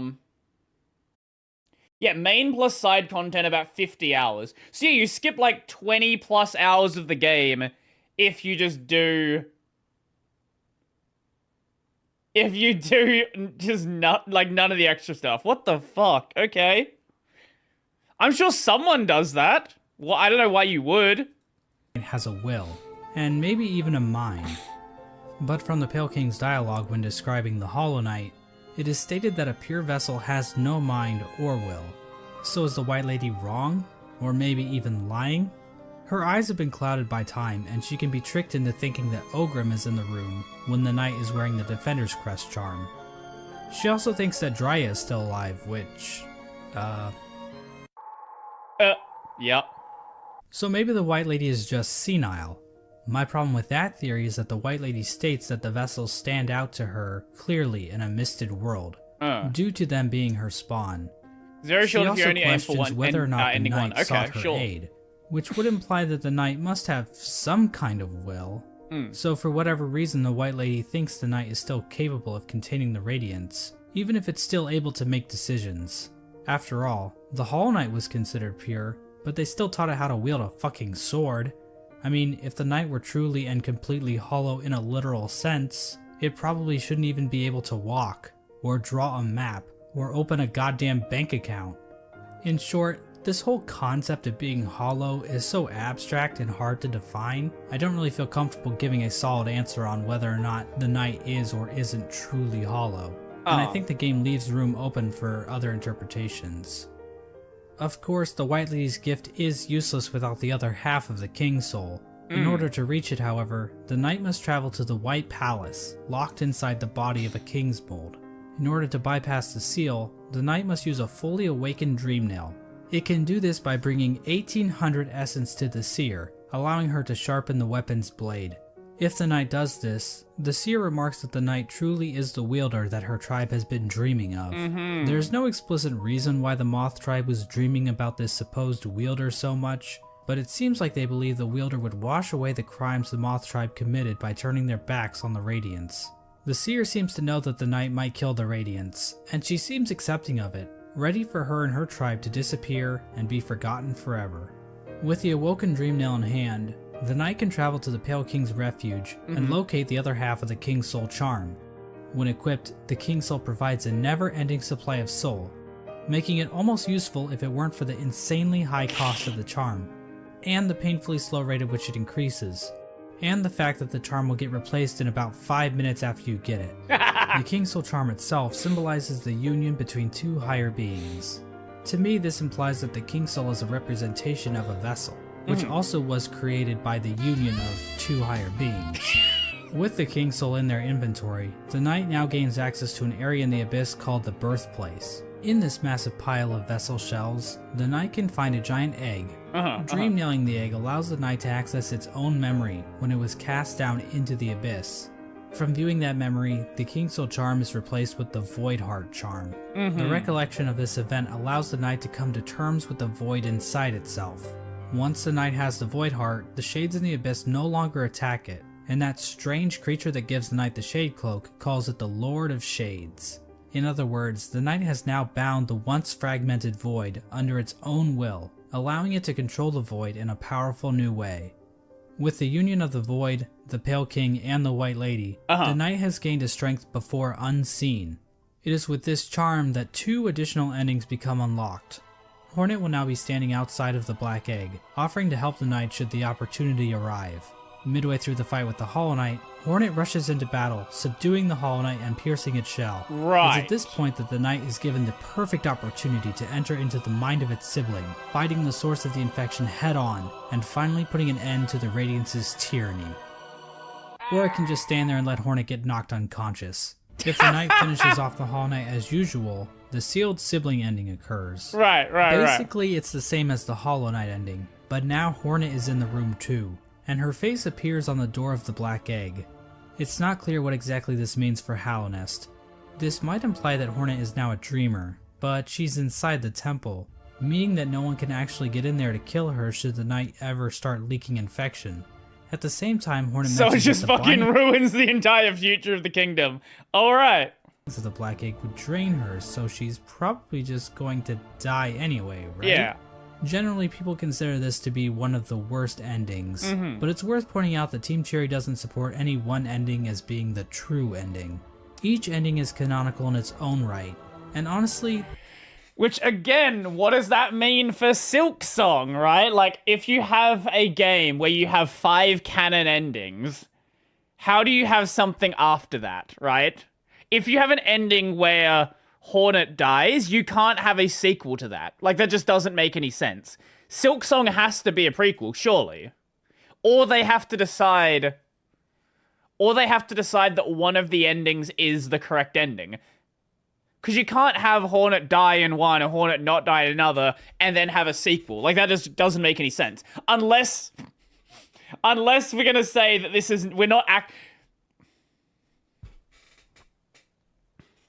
Unless they're going to do something stupid and be like, so you thought you were playing Hornet the entire game, you're not actually playing Hornet. Now, could they do that? They certainly could.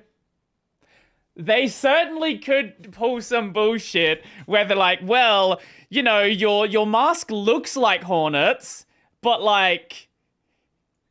you know, towards the end of the game, maybe a bit chips off, and you're actually like you're someone that thinks that she was Hornet. Cloud and Zack moment. Yeah, do something like that. I don't think that's the direction they're gonna go. I think it's more likely that Silksong's a prequel. Or either prequel or they choose a canon ending. Those are the two options that make sense. this ending isn't the worst.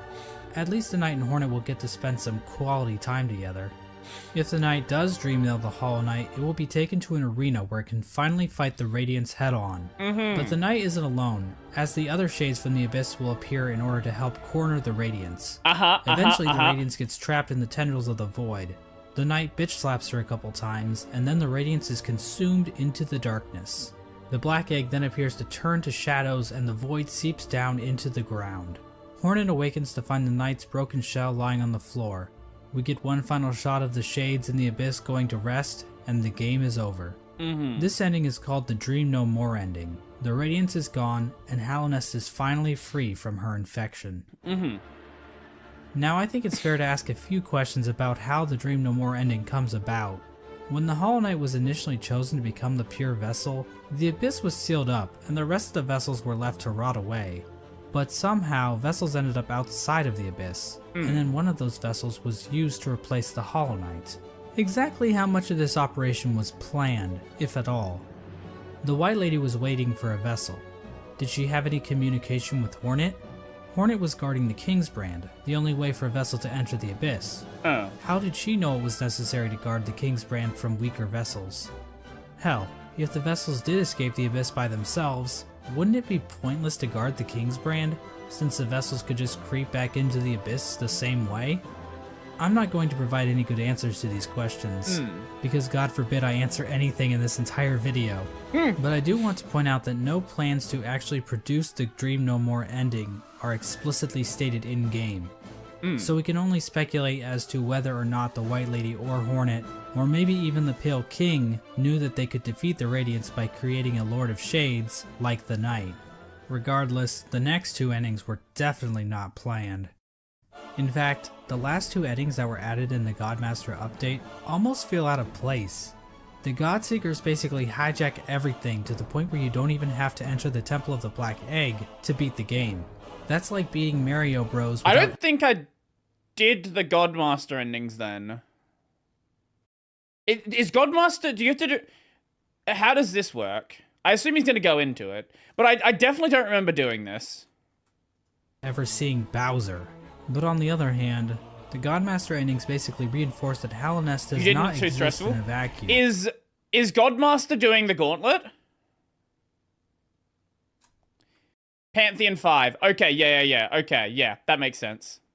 Which can help the world of Hollow Knight feel more real. Because what else is reality but just a bunch of random chaotic stuff happening all the time? If the knight finds the Godseeker in the junk pit, it will be able to enter her mind and refight all the bosses in the game. This is part of the Godseeker's ritual. They basically attune to the resonance of gods through ritual combat. This allows them to ascend their minds higher, and eventually, through the use of godly focus, achieve communication with the god sleeping in Hallownest's heart, the Radiance. Now I know what you're thinking. That's a pretty convoluted little religious practice they have going on here. What's next? Are they going to start measuring the knight's Theon levels? It's pretty complicated, but the point is, these Godseekers have some serious capabilities to fuck things up in Hallownest, as we're about to see. As the knight makes it further and further through the 4 pantheons, the Godseekers get closer and closer to making contact with the Radiance, locked away inside the Hollow Knight. At the end of the 4th pantheon, the Radiance makes herself aware in this strange reunion cutscene between the vessels. But she isn't the only one to make an appearance. The Void itself appears to go on the attack, rising up to meet the Radiance's call. It's at this point that the final challenge, the Pantheon of Hallownest, becomes available. The Godseeker finally acknowledges the knight as being more than just a simple cringer, and they begin to watch the knight more intently. After defeating like a bazillion bosses in the final pantheon, the knight finally comes face to face with the Absolute Radiance, a stronger, more enhanced version of the game's final boss. Finally, the stage is set. After roughly 40 minutes of intense agony and tedious boss battles, the knight has finally reached the ultimate enemy, responsible for the destruction I didn't even realize this was an ending. I thought this was just like side content. Hallownest. Truly, this will be a battle for the ages. But first, let's check in on our old pal Menderbug. As it turns out, he's still alive when the knight arrives in Hallownest, and he's still fulfilling his duty after all this time. Let's take one last look at his diary. My lovely diary. Someone's gone and broke my favorite sign, right there at the top.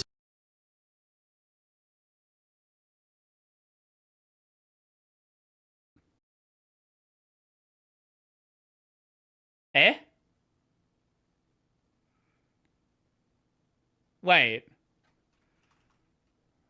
Duty after all this time. Let's take one last look at his diary. My lovely diary. Someone's gone and broke my favorite sign. Eh? Wait. Wait. Hold up. That's not a voice I was expecting to hear this time.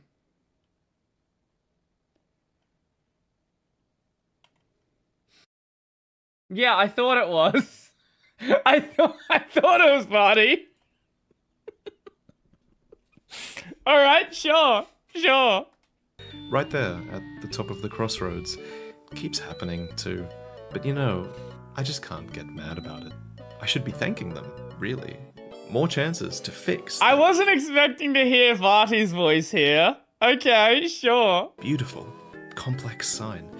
And I've stocked up on spare parts, so I've no fear it'll ever stay broken for long. Unfortunately, the only way to ever read the Menderbug's diary is to kill him in cold blood. I'm not sure why Team Cherry thought this was necessary, but the general consensus on Reddit is that they are bloodthirsty warmongers, so it checks out. But at least Menderbug's last moments will be spent fixing one of his favorite signs in the Forgotten Crossroads. It's comforting to think that his final seconds of consciousness were spent in total bliss, before we sent him hurtling into the infinite chasm that is Oblivion. Well anyways, the alternate fight between the Knight and the Radiance plays out differently than in the vanilla ending. This time around, the Knight is not accompanied by any shades.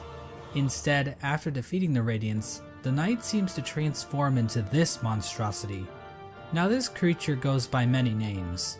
The God of Gods, the Lord Shade, the Devourer, the Void Entity. But I don't really like any of those, so I will just call him Bill.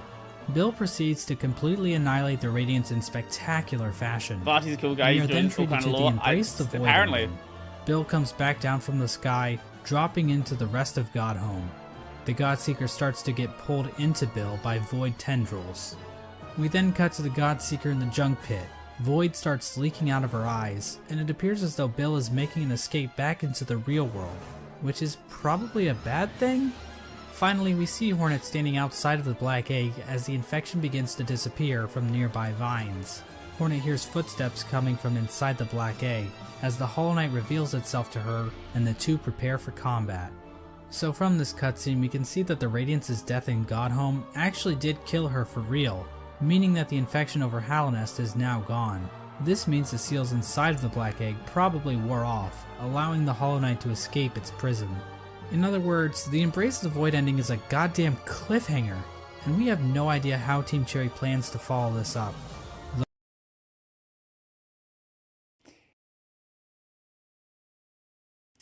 Okay. Are they going to use that as an ending? I guess they could build off of that with Silksong, sure, but again, that has the issue of how do you make that ending canon? Like, what do you do? What is Silksong? What are we doing? What is our goal here? The Hollow Knight is running loose in Hallownest, and the Knight has transformed into a raging void monster that might try to destroy the entire kingdom, or at least what's left of it. What's even more strange about this ending is that the announced sequel, Hollow Knight Silksong, doesn't seem to be related to this ending at all. But that's a whole different shit show. Obviously, the biggest... Maybe they do a DLC for Silksong as well, and then after you do Pantheon 23, then it concludes that ending. mystery surrounding this ending is the appearance of Bill. Did this creature exist in the void already? Or was it somehow willed into existence by the power of the Godseekers? Did the Knight turn into this thing, or did it just become a part of it? Examining a statue of this creature and other forms of the Knight grant the player a Hunter's Journal entry for an ancient artifact called the Void Idol, which might imply this creature might have been worshipped by the ancient civilization. But again, because I could imagine, I could certainly imagine them doing a main story, like a mainline, a mainline continuity and then a DLC continuity, and then DLC continuity is a continuation of the Godmaster ending. That wouldn't be out of place. Like, that would make sense as a way to handle it. Or they could just say, fuck it, we just don't want to deal with it. That's pure speculation. We don't know what this worship of Void exactly looked like. Maybe the Void they worship took the form of something more sinister. There is one thing we know about this monster, though. It's weak to flowers. Yes, these things. As it turns out, those delicate flowers that Zamir has stockpiled up her ass are actually useful for something. They contain a strange power that even deters the White Lady from touching one. The Godseeker, however, is dumb enough to accept a flower from the Knight. If the player does this, instead of Void being released out into the world, this flower pulls a no you, and the Godseeker and Void disappear into thin air. The flower itself is described as giving off a pale light, which appears to connect it to the pale beings. Like I said before, pale beings appear to be some form of top-tier gods. As of right now, we are only aware of two, the Pale King and the White Lady. But the fact that Zamir brought these pale flowers from a faraway land implies that there are definitely more of them out there. Another small hint of the existence of pale beings are the pale ore items that can be found all over Hallownest. Did these come from the Pale King, or possibly some other pale being? And what exactly are they? Are they poop? In general, the Godmaster endings appear to be doing a lot of setup for future Hollow Knight content. Like I said before, Hollow Knight Silksong doesn't seem to connect. Oh, right, there's also the child. The, what's her face? The fucking... I don't know what this character's called. All I remember is Mossbag calling her the child. What's her name?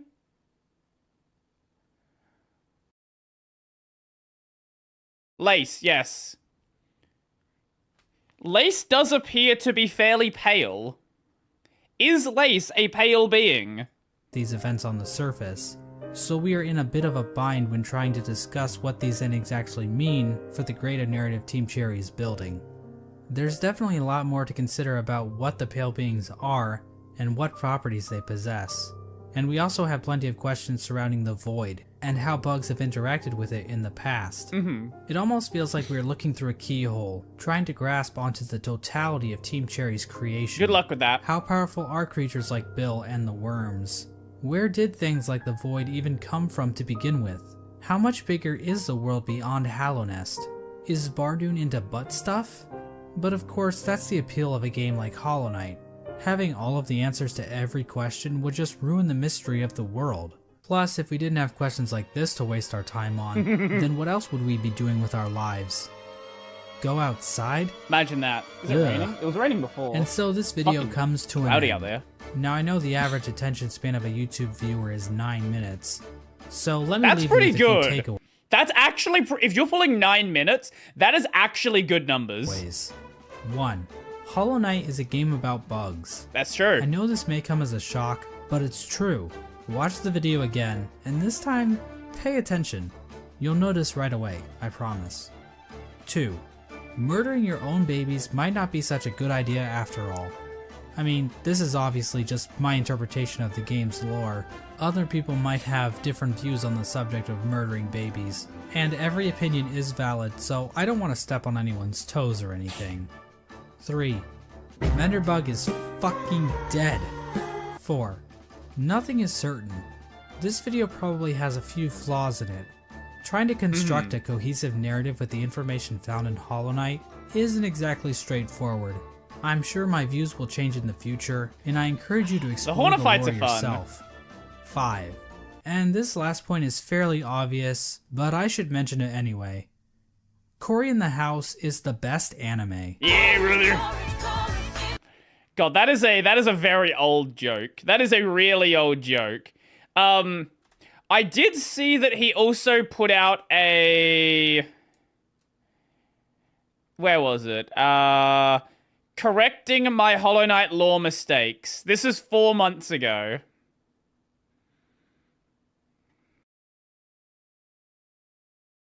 And that's only like 16 minutes long. I feel like we probably should check that one out as well. I'm not gonna watch every other possible lore video. But that one feels important. 4 months ago, that new, apparently. Wonder what else he's got.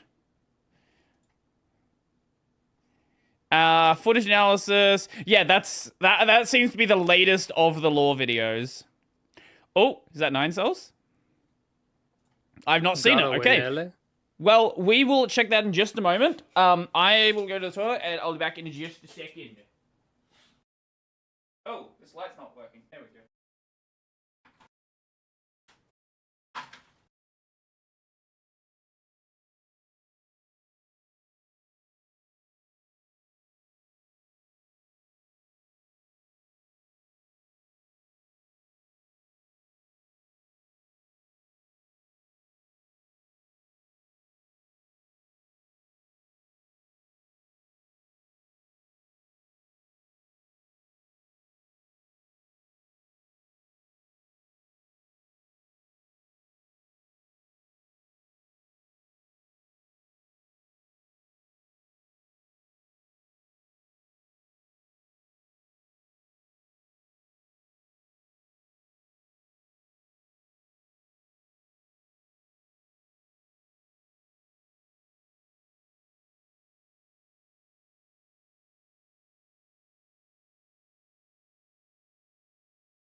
So with Silksong, I think I will check when it, like, how long till it releases next Wednesday. And if it looks like it's going to come out Thursday, then we'll play it then. If not, well, you know, we won't play it then. We'll play it the day after. Over the past... A miracle happened today. Brodie sat through a long video. Hey, I watched some game conferences. Don't you worry about that. few years of writing and producing YouTube Oh, new mic. videos, I've made a lot of claims. I feel like his mic is worse than his old one from 5 years ago. Hold up, let me just double check this. Over the past few years of Okay, that's his voice here.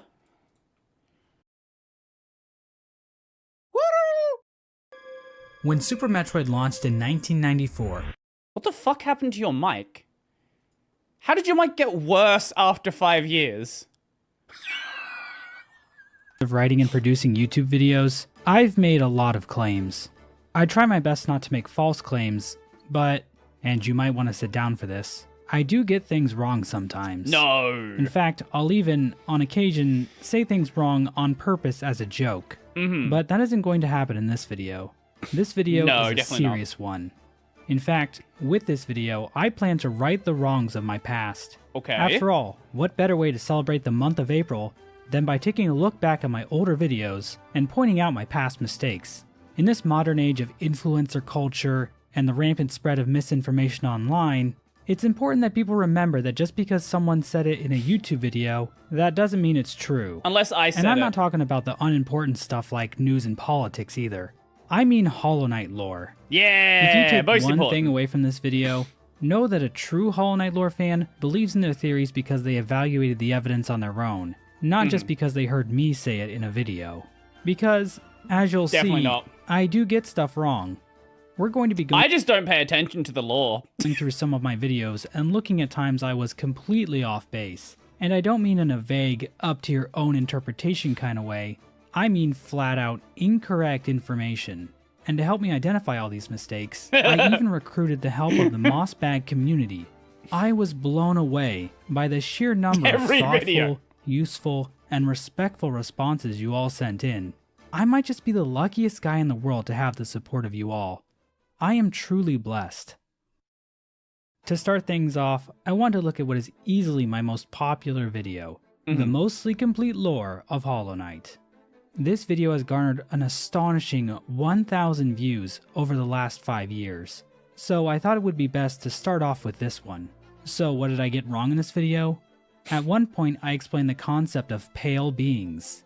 You know, the Pale King, the White Lady, Michael. I then say this. what exactly are pale beings? Well, we don't know for sure, but they seem to stand out even amongst higher beings as being even more powerful. The thing is, there's no evidence anywhere in Hollow Knight that the pale beings are more powerful than other higher beings. I said it in the video with such confidence, but it really was just speculation on my part. Honestly, I'm not even sure if the pale beings we see in-game are actually stronger than the other higher beings we see in-game. I'm not a particularly big fan of those who is stronger debates.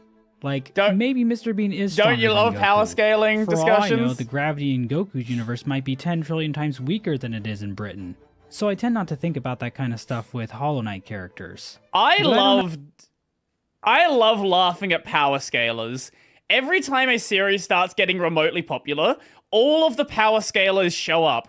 Is this person stronger than Goku? Can this person beat Naruto in a fight?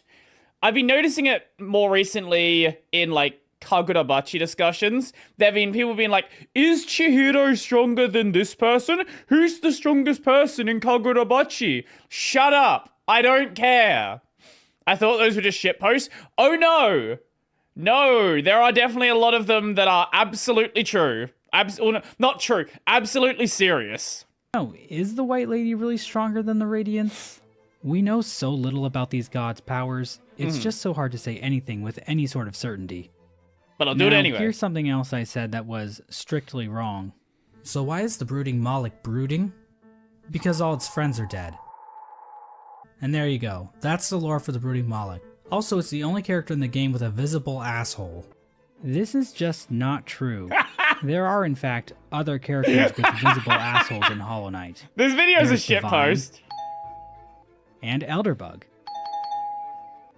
So yeah, this is an instance where I was completely objectively wrong. This video is a shitpost. This is not real. A massive blunder on my part for sure, and a stain on my reputation for all time. Next up is my Dream Warriors video. In this video I talked about Gorb, and mentioned that he might be an alien due to his hint in the Hall of Gods reading, Dreamborn God of the Beyond. But I think there's a much better explanation for the use of the word beyond here. The Howling Cliffs is on the edge of Hallownest, connected to what one might call the Wilds Beyond, mentioned in the Elegy of Hallownest. I completely forgot about the connection when writing my script, so that's 2 videos released in 2020 with blunders in them. Man, that was not a great year, was it? Next up is my Sly is Hegemol video. Now this video is a fan favorite, and the main part of the video about Sly being Hegemol, one of the 5 great knights, is all airtight. But at some point in the video I did want to tie the theory back to an actual historical event, to help make my point a little clearer. Right. But in that part of the video, I stated that King Otto I's raid of Poland took place in 962. Yeah, obviously it actually started in 963. I really looked like an idiot there. Sorry about that one, guys. Oh The no. Maskmaker video has what I think is my worst mistake to date. I'm so embarrassed this video got 1 million views. I mentioned that there are void particles floating around in the Maskmaker's room, and that's just completely wrong. The particles in Maskmaker's room are just dust particles that appear in tons of other rooms throughout the game. If you want to see real void particles, you have to go to places like the Abyss. These particles grow and shrink, whereas dust particles just sort of fade in and out. My next mistake is from the video titled, Hollow Knight Cut Content. Edit. I know the Hive has a boss now, please shut up. In this video, I said that the Hive doesn't have a boss, when it clearly does. So what's the deal with that? Well, you see, the Hive Knight boss fight wasn't actually in the base game. It was added in March 2018, along with the Lifeblood updates. So the video was only accurate for about a month or so, before Team Cherry sabotaged it. And I'm still mad about it. I love hamburgers. Right. And then there's my video solving the Hollow Knight Silksong ARG. This one is a real fan favorite. Figuring out what the cake really meant, and the truth behind Little Bomi, was so satisfying. It should be on my channel right now, so please go check it out. So what did I get wrong with this video? Well, everything I said about Silksong's release date was correct, so don't worry about that. But in the video, I accidentally said Napoleon wasn't gay. Another mistake I feel awful about is in my Wanderer's Journal video. Basically, the book mentions that the Hive was unmarred by the spread of the Radiance's infection, and I thought the book was saying that the Hive wasn't infected. But unmarred can also just mean that the Hive's operations weren't negatively impacted by the infection. We have a hint that this might be the case from the Whispering Root in the area, that has the Dreamnail dialogue, Light Familiar. In other words, the bees might have already been operating in a hive mind-like state before the Radiance's infection, so nothing about how their society works has changed. And then there's my Hollow Knight Dreamcast video. Now this one is a fan favorite, but I really missed the ball when I forgot to cast Chris Pratt in any of the roles. Chris Pratt is an amazing actor in Hollywood, and I really should have given him a role. I got a lot of hate from you guys for this one too. I know how much was you guys this published like on April 1st? That's what this is, isn't it? That's when this was published. Okay, that's... okay, yeah, okay. Mario movie. I know how much you guys like the new Garfield movie, and I should have thought of that when making my casting. I was surprised by how much of a fan favorite my Undertale lore video was. I didn't even know people cared about Undertale and Deltarune anymore. Anyways, what did I get wrong this time? Well, it turns out that Frisk is actually being controlled by Chara the whole time. Wow. Wow, that's crazy, isn't it? I don't know what any of that I couldn't means. believe it either. But I put it in this corrections video, so it must be true. And now we have the real life bugs video. There are 2 mistakes in this video, but guess what? Neither one of them are mine. The first mistake actually comes from my dear friend Tirzu, the special guest in the video. When talking about how the bugs of the Mantis tribe lose their wings when turning into adults, he said that there are no examples of bugs that have wings when they are nymphs or larvae, and then lose the ability to fly when entering adulthood. And while Tirzu wasn't strictly wrong, he did leave a comment on the video clarifying one thing. There are certain insects, like some ant queens, who actually tear their wings off in adulthood once they've settled down. So while some insects do lose the ability to fly, it's from a point earlier in adulthood, not from a point before that. The second mistake is contentious. I've gotten so many comments from people saying that Quirrell is a pill bug. I don't know why so many people say this when Baldurs are right there. and we also never see Quirrell roll up into a ball. You know, the one thing pill bugs actually do. So I'm just going to say you guys are the ones who are wrong about this one. Shame on you. I'm unsubscribing. And we, of course, can't forget about this fan favorite video, Black Worm Unraveled. Oh my god. In this video, I talked about the Black Worm and how it perfectly connects all the loose threads left in Hollow Knight's lore. The revelations surrounding Zote's love child were especially noteworthy.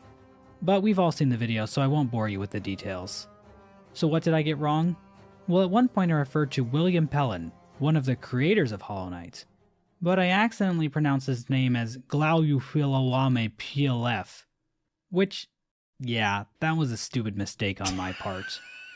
And now we come to my Cuphead lore video. Probably the video I'm most proud of. 6 This is seconds? the video that really put me on the map and solidified me as the Cuphead lore master I am today. But I did make one small mistake. I'll just play this clip from the video. Okay, so Satan's a fucking moron. Why would you piss someone off that can literally shoot bullets from his goddamn finger? So yeah, the thing is, Cuphead only gains the ability to shoot bullets from his fingers after talking to Uncle Kettle, which only happens after the devil makes his deal with him. So I got my wires crossed a little bit.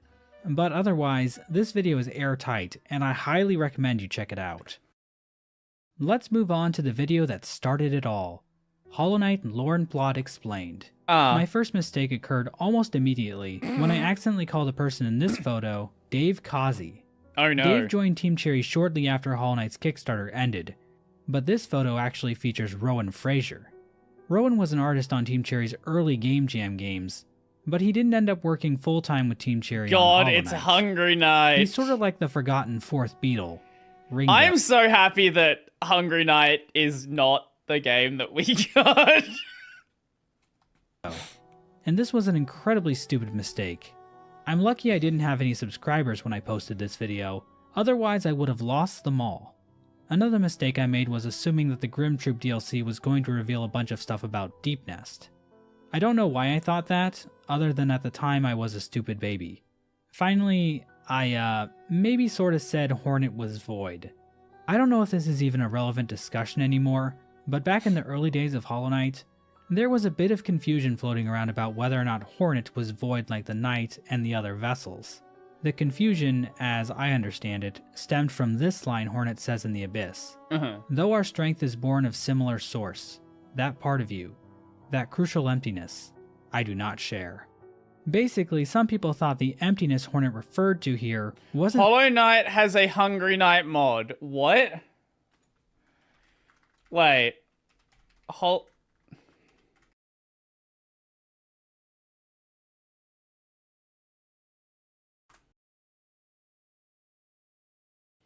What if Hollow Knight had Hungry Knight's mechanics? What?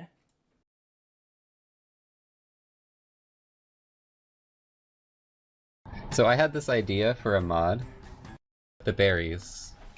My soul bar is going to fill up. But it's always going to be going down, because that means I'm getting hungrier. So we basically need to collect Geo to avoid taking damage. So yeah, Geo is a lot more important now. We kind of need it to actually live. Honestly, I'm a little worried about Dirtmouth, because that's like such a long section. I'm gonna grab this, maybe. Like, there's no Geo in Dirtmouth. Okay, there's a rock down here. I think I'm gonna, like, open this up. Uh-huh. Fuck. Sure. strictly the actual void substance, but instead that the Knight had a different kind of emptiness. Hornet mentions earlier in the game that the Knight has a resilience. See, the thing about this video is every so often he says something that's actually a real problem in an old video. So that's why I keep watching it. Born in part from its time spent outside of Hollow Knight. This is what no Silksong does to the fandom. Oh, I have no doubt about that. No doubt Giving at an all. alternative explanation for this crucial emptiness line. There was also the fact that Hornet has a black body and does look somewhat similar to the vessels, and this theory gained enough traction that I saw it posted a few times while browsing Reddit and Discord, trying to make sense of Hollow Knight's story while still scripting that original video. So I shared that view in my first lore video as a possible interpretation of the lore, and then in my Zote video, I brought up this theory again, stating it as if it were a fact. It is possible for siblings to have personalities and voices, since we know that Hornet is a sibling. So technically, this was a mistake for my Zote video, What's the Deal with Zote the Mighty, a Knight of Great Renown? Applause. My second Zote video, Zote, My Personal Hero, was a fan favorite on the channel. I say it was because, well, there's been a reevaluation of Zote's character in recent years. Sure, he says he's a Knight of Great Renown, and his 57 precepts are genuinely great life advice. Since listening to Zote's lectures, I've cleaned my room, fixed my diet, and cut all ties with my parents. Yeah! But it turns out Zote has a darker side. When talking to him in Dirtmouth, he claims to have earned a trophy in the Coliseum of Fools by defeating a foe to thunderous applause. But then I remembered, I actually saw Zote in the Coliseum of Fools twice. The first time he was in a cage, and the second time he was only fighting me. So when did he defeat this shielded fool? That's when I thought, is Zote lying? No! Did he just take the Hound off a corpse someone else had already killed? Taking credit for someone else's work like that is totally unacceptable. Zote would never do that. He's a good boy. I even made an entire 4-hour video explaining how wrong that is. So the mistake I made in this video, Zote, My Personal Hero, dear viewer, was even calling Zote a hero in the first place. I fell into the Zote pipeline, and before I knew it, I myself was spreading Zote propaganda. And for that, I am truly sorry. My hidden Easter eggs in Hollow Knight video was a lot of fun to make. My favorite part about it was I got to talk about games other than Hollow Knight for a change. Thank God. But instead of making a false claim, the mistake I made in this video was omitting something so obvious I've been annoyed at myself ever since. Zote propaganda is good propaganda, The I agree. Grubberfly's Elegy, the charm that gives you a projectile beam attack while at full health, is obviously a reference to Link's beam sword attack in Zelda. Now, I'm a huge Zelda fan. It's such a good TV show. I hope they make it into a video game someday. And then, of course, there's the video about the hunter's true identity. This one is a fan favorite. Fans were really impressed that I was able to identify the hunter as King Otto I, the very same king who raided Poland in the year 962.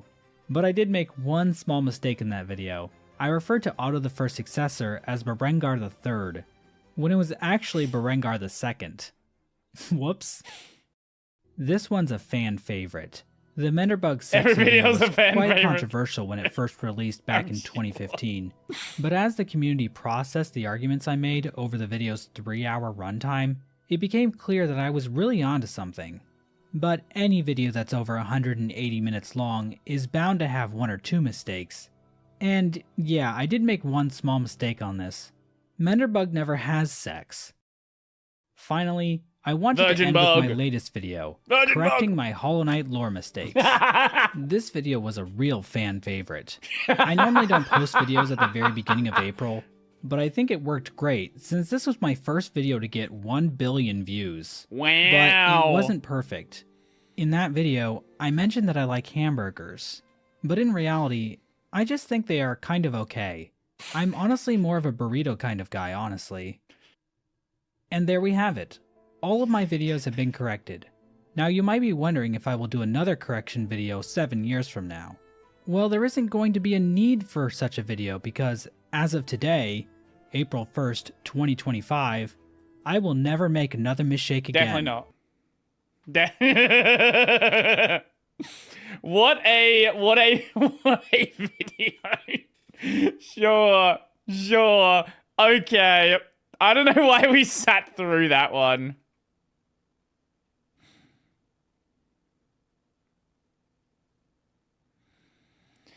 Oh.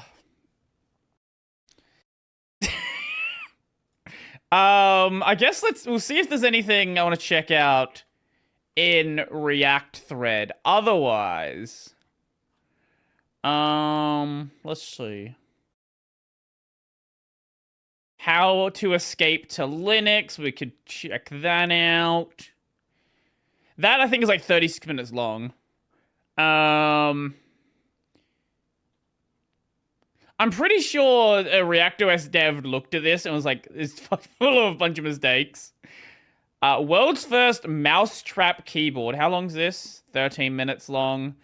Kylo always posts the the links to his VTuber guides. Like, I'm not going to react to them. They're like an hour long.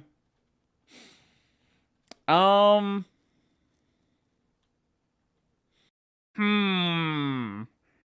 now we're back to PewDiePie stuff. Because someone has to throw an explained in insults video at Brodie now. Hello, Phoenix. Welcome. Welcome, welcome, welcome, welcome. Google tried to charge me $3,600 a year. I built my own server instead.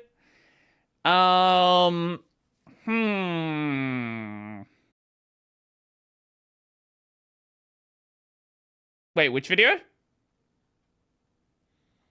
What video are we talking about?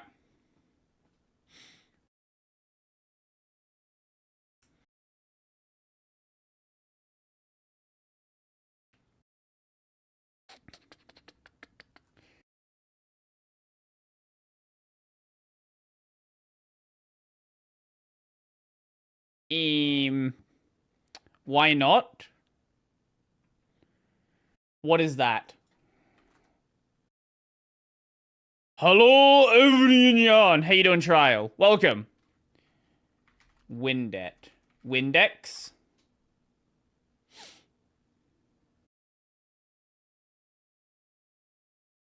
Okay. Okay. Oh, the channel that made that, I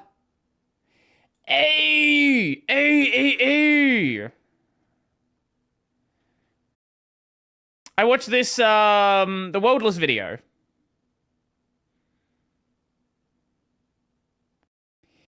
Ew, okay.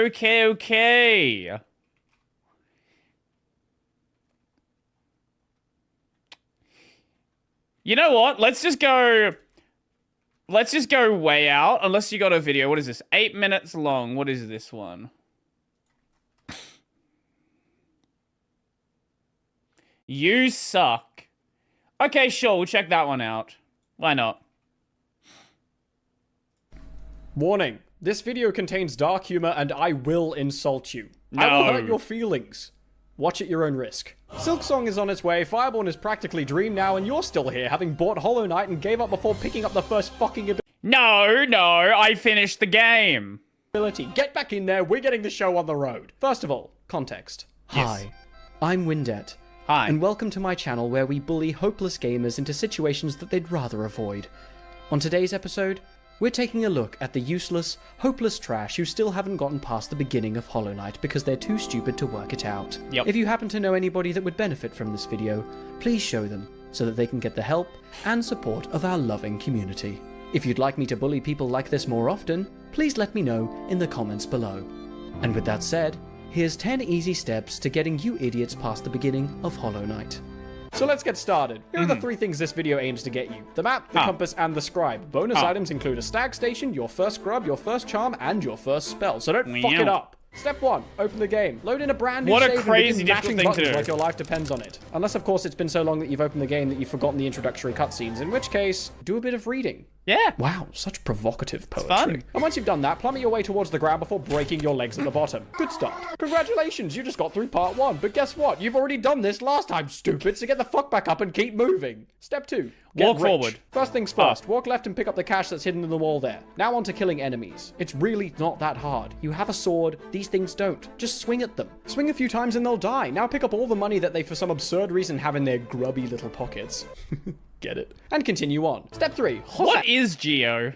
What like actually is Geo? I assume it's explained somewhere. Platforming.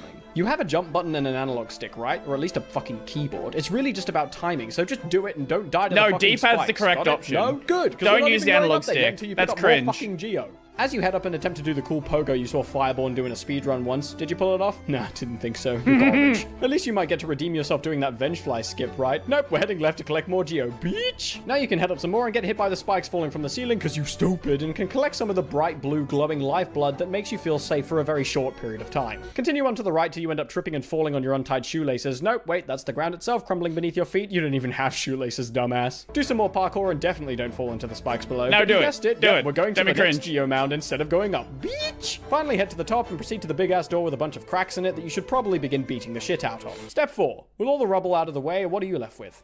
Nothing. Death. Vast emptiness. So what do we say to that? Jump! Suicide! No, wait, you can't die from fall damage in this game. God damn it, you can't even kill yourself properly, idiot. Talk to Elderbug. Or don't. I don't care. Just hold right on the controller and save your ass from the not so likely event that your ineptitude kills you before I do.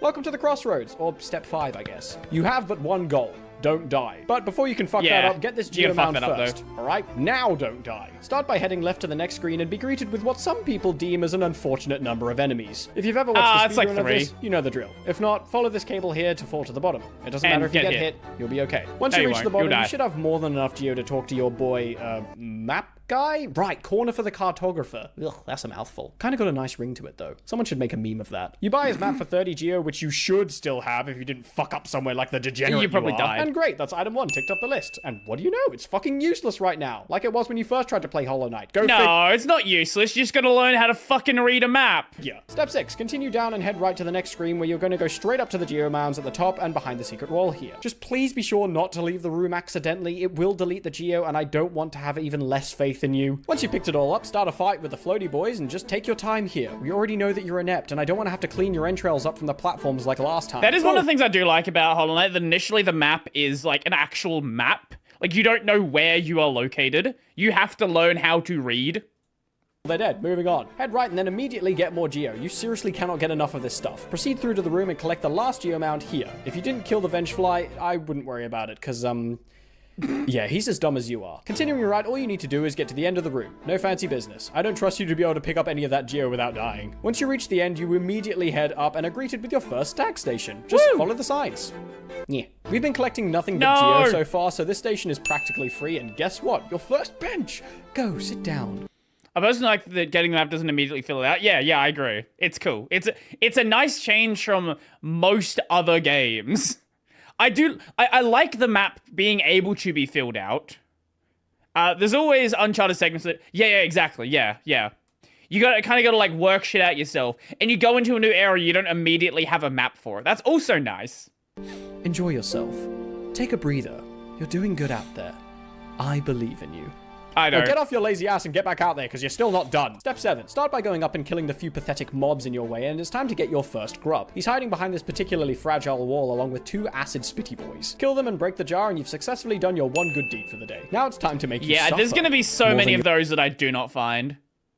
I'm going to try to find them, but with the ones like behind hidden walls and stuff like that, whatever the collectible is in Silksong, I'm going to miss it. Because there's going to be a grub-like system, surely. There's no way they just don't have a generic collectible. Your usual existence does, anyway. Head down and left to this rather neat-looking hallway and go up, not down, up. Does this look appealing to you? Jump off the last platform and you won't get miffed at your existence like I am, and start smacking the corner of the wall here. It should open up a secret area that has, you guessed it, more Geo. Collect that and head left again, killing the 3 stooges on your way and enter into the boss arena. Wait, you've got to go up first, though.